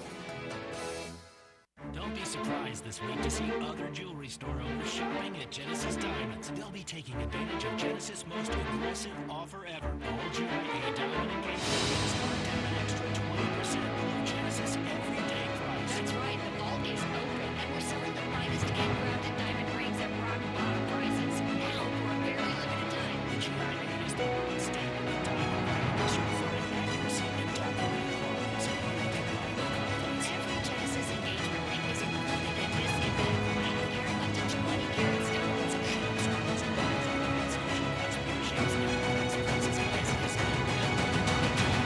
value price on a GI.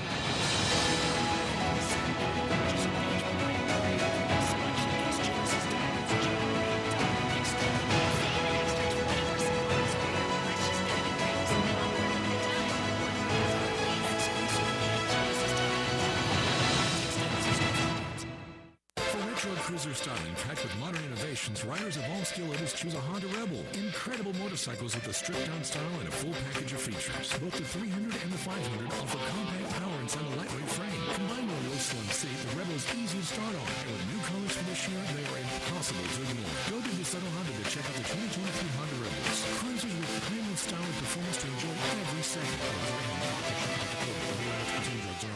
Use the street as a racetrack with the law with your own driving. Maybe, like me, you're not a morning person. Maybe you, like me, like to sleep in. That's why Sunrise on Jefferson and Sunrise East on Poplar both serve breakfast until they close at 2 o'clock in the afternoon. There's no law that says you can't have the freshest, tastiest, all-around bestest breakfast in Memphis for lunch. Just head to either Sunrise location and proudly order yourself some eggs, some signature house-made square biscuits, or maybe even throw in a Bloody Mary. It's your breakfast. Have it when you want. And, of course, have it at Sunrise.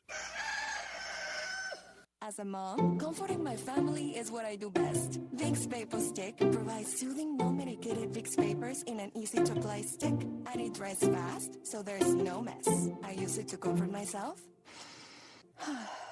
and my family. Thanks, Mom. Vicks Vapor Stick, soothing comfort for the whole family. And when you need more comfort for yourself, try Vicks Vapor Shower Max for steamy Vicks Vapors. Use as directed. Vapor Stick for usages 4 and up. Vapor Shower Max used for adults only.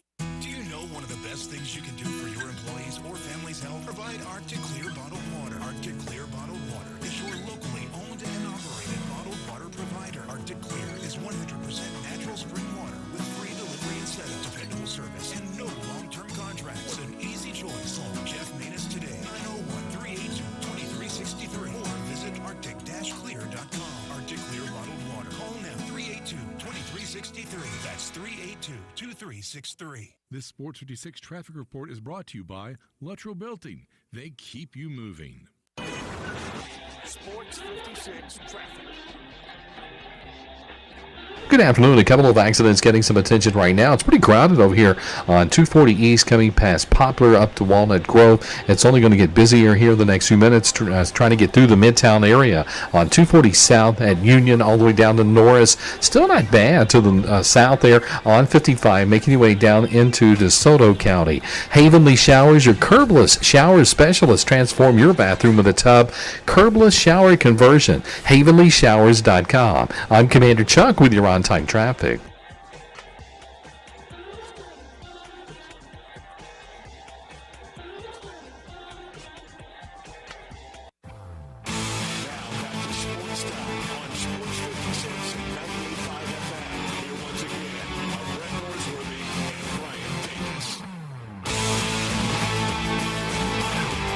Well, Brett, we talked a little bit about the coaches poll that came out earlier today, but we did not have enough time to really get into it. We talked a little bit about it with David Cobb.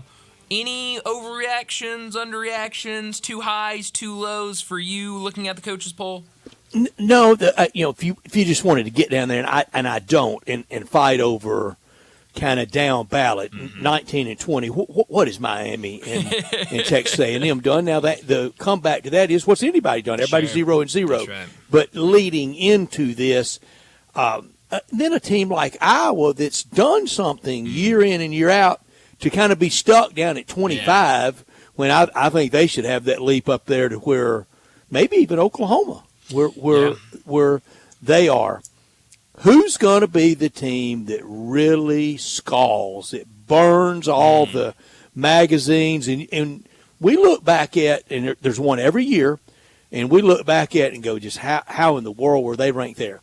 For that matter, what did USC do last year other than that big old brand? Yeah. And, we know they got that and headed to the Big Ten.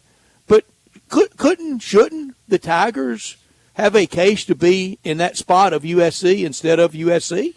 Yeah, I mean, I think they definitely could, and I think on merit, I think several teams could have that same argument. Just because, I mean, you look at USC. One thing I know about USC watching them the last couple of years, a couple things I know about USC watching them the last couple of years. They don't have the same guy that was throwing the ball all over the field coming back, and they haven't had a defense the last couple of years. I'm really questioning, can that coaching staff put together good defenses? And so I just think there's so much unknown for them to be that high in the coaches poll.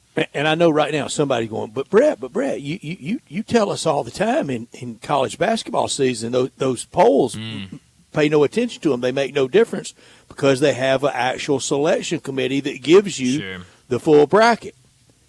And now we got one in football. Used to the poll, and I think it still will matter. Sure. If nothing else, to put it in the voters' heads. Yeah, definitely. And I guess you can make that same case for basketball when I say it doesn't matter. But now, do we really need that week in, week out poll? The only thing we need is a mock bracket.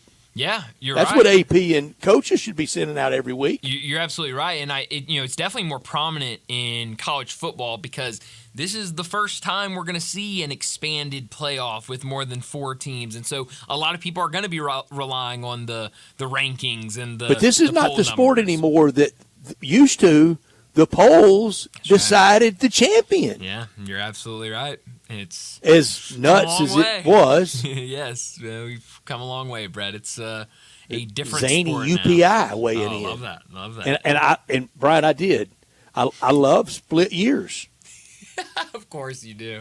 I didn't mind it at all. Kind of everybody was happy. Why not? Yes. I mean, why only make one team happy when you can make 2 teams happy?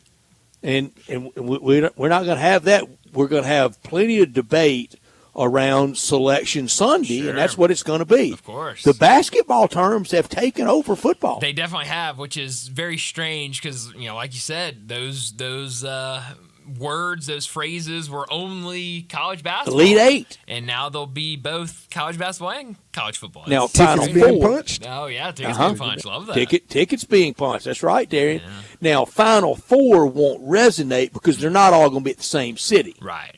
So it'll be it'll definitely be different. It'll be the semifinals. Sure, exactly. But no, it's gonna be interesting, and it's going to be a lot to figure out because, I think, one thing that jumped out to me looking at this coaches poll today was all of the group of 5 teams that received votes. I feel like you don't see that many group of 5 teams receiving votes in the preseason poll. I think that's a great point. Some of that has to do with the transfer portal and these teams just getting better talent on their rosters, but it also has to do with we know there's going to be one team in that college football playoff, and so everyone's trying to nail who that team's going to be. I think this team's going to be good. Look out for this team come college football playoff.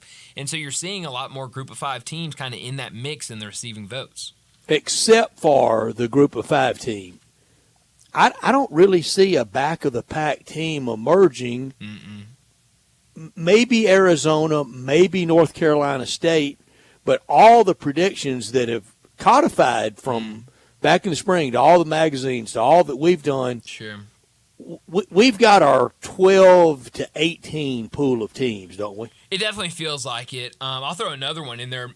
Kansas, getting Jalen Daniels back healthy. Maybe they can do enough in that Big 12. If we get crazy, maybe they can get the Big 12 nod, winning that conference championship. But yeah, it feels like top 15 to 18. That feels pretty set. That you're going to get your 11 teams outside of that group of 5 team. You're going to get those 11 teams from that group of what this preseason looks like. Looking at the others receiving votes, that's kind of who I would be counting as back of the pack. Sure. Iowa State and Kentucky aren't coming that far back. No. And I mentioned it earlier. You had 4 teams from the SEC receive votes, not in the top 25. Auburn, Kentucky, Florida, South Carolina. I don't think any of those teams, surprises everybody. And maybe Luke Fickell in Wisconsin. Maybe could. I mean, I definitely trust Luke Fickell as a coach from what I saw from him at Cincinnati to get things going at Wisconsin. Do you trust Mike Gundy in his last year? Is it official? It's going to be his last year? I think it is. Is it? Interesting. But I like Oklahoma State. I do too. State, I think they'll definitely be in the mix when it comes to Big 12. That's been my summertime Big 12 rep, but I can tell you I'm going to change it when we go finality. Whoa. Okay. Going to Utah. Brett's leaning in. Utah. Okay. Everybody can't be that wrong about them. No, it feels like and that was kind of same thing kind of happened to me where I was like, I kind of like this Oklahoma State team, and then everybody and their mother was saying Utah, and I was like, okay, I got to switch this up. It's gonna be Utah. And week 2 for Oklahoma State against Arkansas could not an eliminator, but certainly sobers them up. Yeah, no, that's definitely going to be a tricky game for them, and Arkansas is a team. I don't think they're going to be in a mix for a top 25, but they're going to be an interesting team to keep an eye on this year because the moves they made, the additions they made through the portal this offseason. I'm curious, especially at quarterback. I'm curious to see what he looks like and what this team can do around him. Can make every single throw if he has anybody to throw it to and anybody to protect him.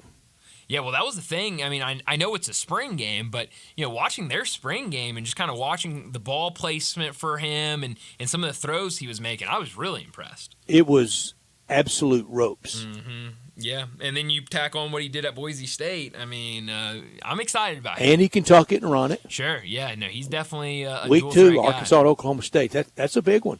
No, that certainly is a big one. That's going to be a really fun game to keep an eye on. Only a couple weeks away, which is hard to believe. Switching gears a little, Brett. Mets have broken this one open. I mean, 5-0. I don't even know what inning we're in right now, but this one's top of the over. 5th. Top of the a lot 5th. of baseball to play, but yeah. Tough, man. Darian, I'm glad you're wearing your Cardinals hat today. I am, in spite of yesterday and today. I wear a hat like every day up here, and I was getting ready, and I have all my hats kind of in the same area, and I was kind of looking at them, and I was like, all right, what hat do I want to wear today? And I saw my Cardinals hat, and I was like, I think I'm going to wear my Cardinals hat, and I just couldn't do it. I did it this morning with a belt. Really? I reached for a belt, Wow. reached for my Cardinal belt, and I go, I would rather somebody whip me with this belt than me wear it today. I can't do it. Nope. Maybe later in the week. Maybe. Just not Couple today. of wins. Maybe.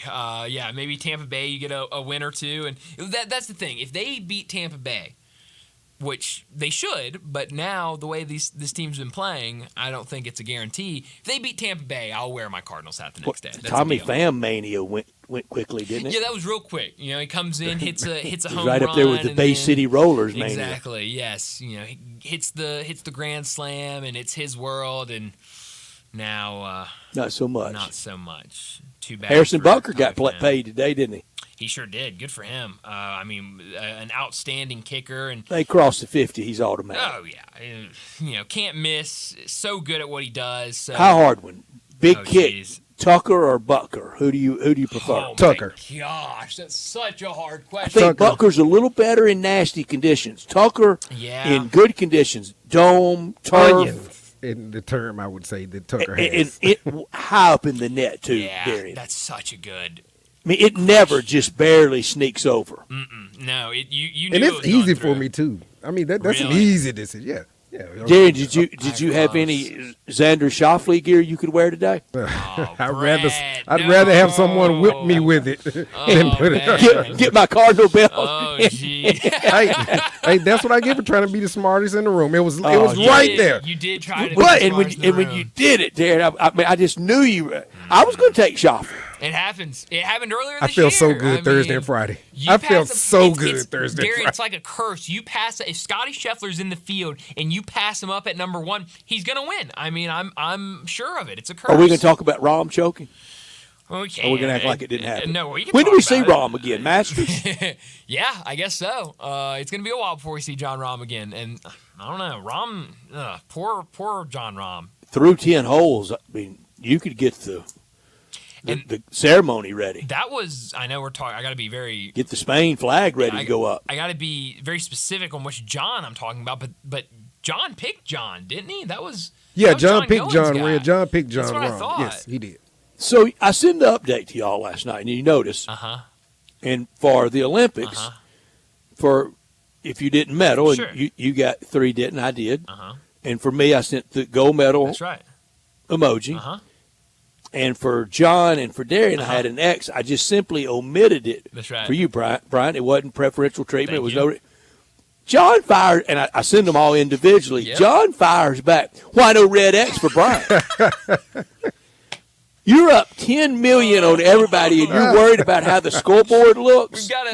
Bad look from John. John and I have a budding rivalry out of nowhere. I mean, it just popped up. Why no red X for Brian? Why no X for Brian? Hey, look. Yeah, it's just, like it was the teacher's pet or something. I said, John, it was simply an omission. that's great. Oh, But we got to grief him about that next week We at the do. golf tournament when he's there live. Crazy. That's and crazy. this week when he's on the phone. Yes, we'll have to get him double time because that's crazy. I mean, he's up by so much. He has 29 He's million. toying with us. 21 million. I mean, still time though, Brad. I I'm mean, gonna that was catch a him. big win. I'm gonna catch him. win. We as a group, an anti-John Going group, we needed that win this We, weekend. and We're we got to a get team our now. picks together, We do. kind of blocking mechanism. Yes, because we are definitely Like with a team me now. going 3 when we get into, say, the BM or Memphis. Yeah. Y'all take Mito Pereira. That's right. Yes, and then you And take, then the second one takes, some, and then I get Scotty you get Scheffler. Scotty Scheffler. You know, Darian, Should we do that? I don't know how this works. Well, we've lost all. Golf picks got ugly early this year. Look what it's turned us into animals. It really It's has. turned us into I pure mean, animals, Darian. But Goins was right. Aside from Scheffler, he was right. We all should have picked European players.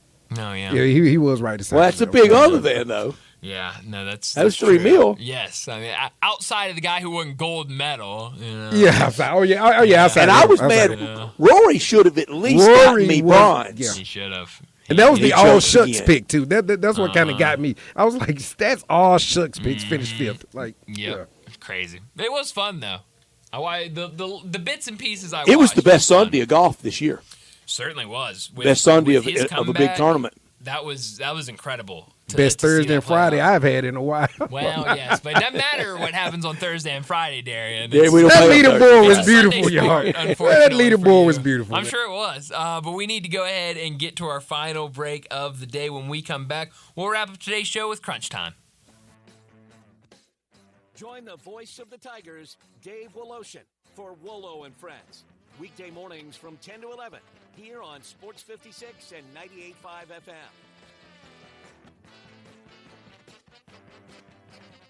Welcome to the Rendezvous. This is John Burgess. When my dad started the Rendezvous in 1948, I don't think anyone could have imagined we'd still be serving shoulder, cheese plates, and our world-famous dry rub ribs 75 years later. But we are still here in the basement, in an alley in downtown Memphis. We sincerely thank you for making the Rendezvous what it is today. Charlie Burgess Rendezvous, a legendary experience for over 75 years, whether you dine in, pick up, or ship across the country.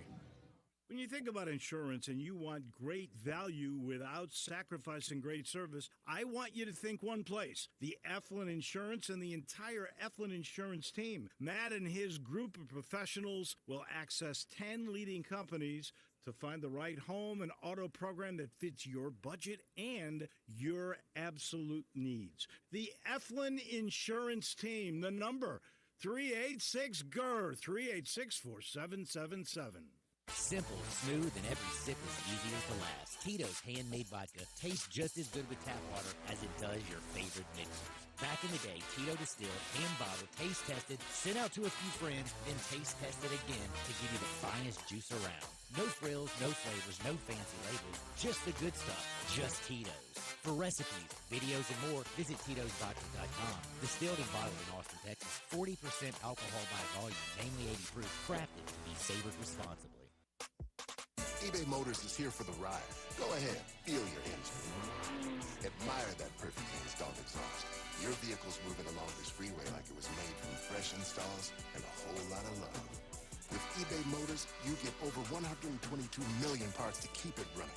And with eBay Guaranteed Fit, they'll be the perfect fit every time. Plus, at these prices, well, we're burning rubber, not cash.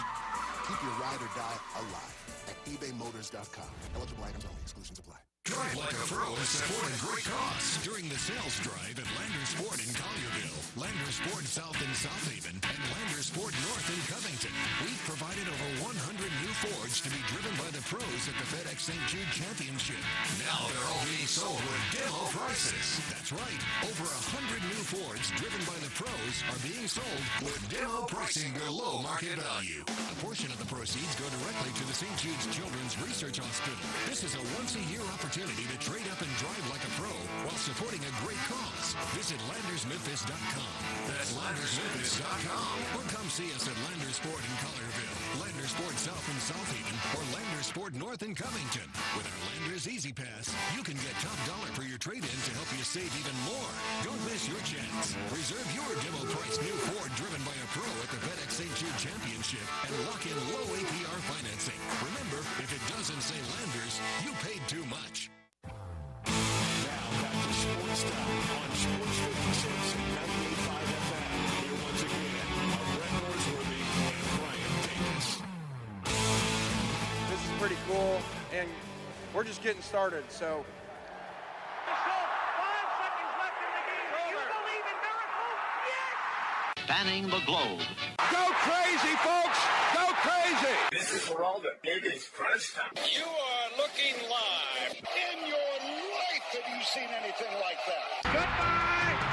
Hello, Haskins. It's obviously crunch time. Hammer, nail, coffin. This baby is over.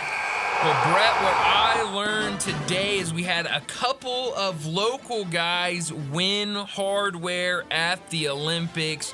We had a Germantown native win the mixed relay triathlon. Seth Ryder was a part of that group. I believe he started the team earlier today. They ended up winning, I mentioned it earlier, a photo finish that originally they were told they won bronze, so they were up there on the medal stand in the bronze spot before the officials came up to him after reviewing all the video and photos and said, actually, Great Britain, you're supposed to be over here in bronze. USA, get over there in silver.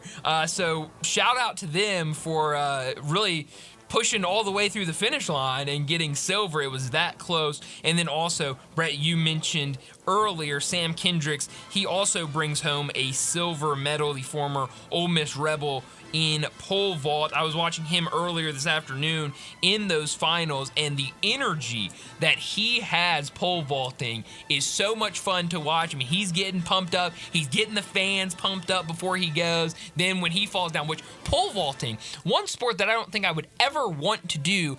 A little afraid of heights, getting up there on a pole, doesn't feel like it's something I want to do. Good way for me to miss the landing Well, pad. yes, and that is also scary, but he definitely looks like he's having fun out there, and I'm certain having a ton of fun with a silver medal. What training and discipline has got to go into all these Incredible. sports? It really is just amazing. What I learned is Michigan head coach Sharon Moore could be facing big trouble before he ever coaches a game as head coach. He coached a couple as interim last year when the other coach was in trouble.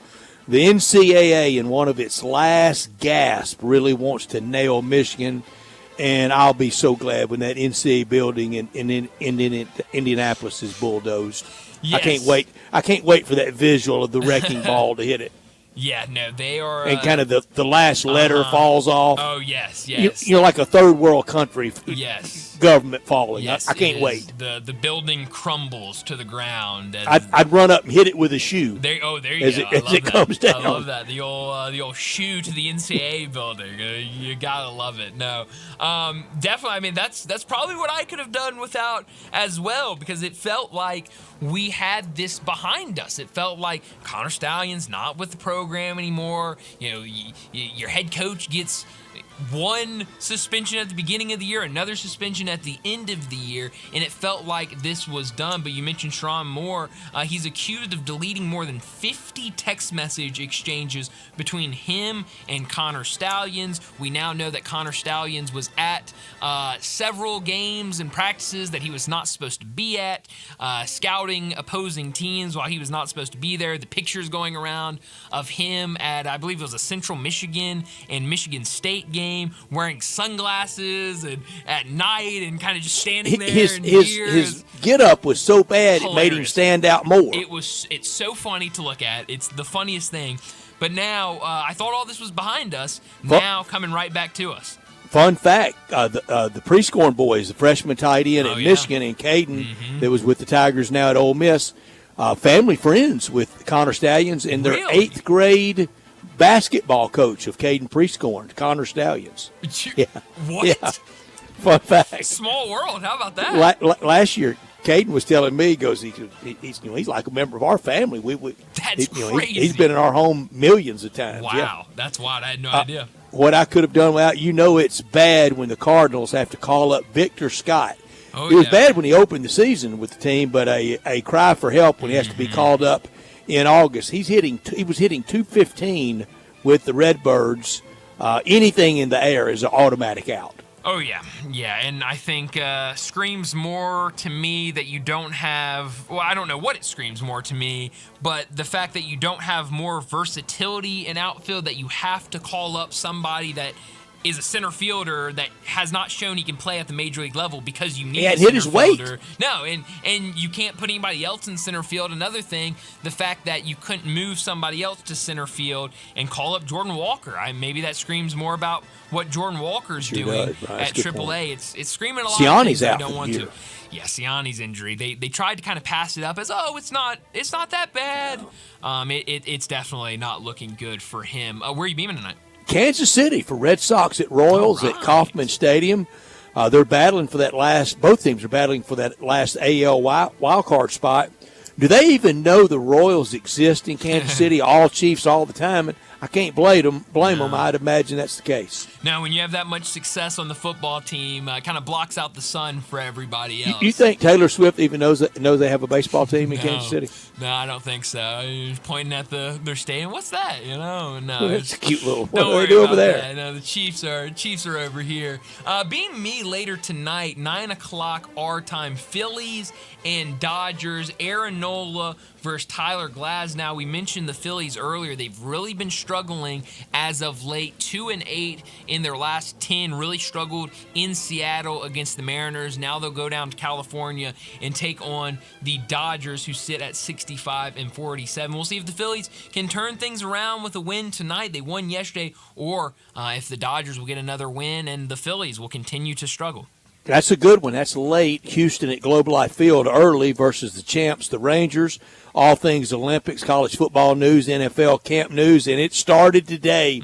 Some Donniebrooks at camps already today. Yeah. A lot of brawling. Oh, yeah, because we're getting the joint practices, Brett. Yeah. Get the teams out there and throw that'll everything spill else over out. when they play in the regular season. They'll remember all that. They definitely will. So it's a good time for football with the polls, the brawls, everything going on. It's starting to feel a whole lot like football season. But that's all the time we have. Enjoy your night. We'll talk to you again tomorrow afternoon.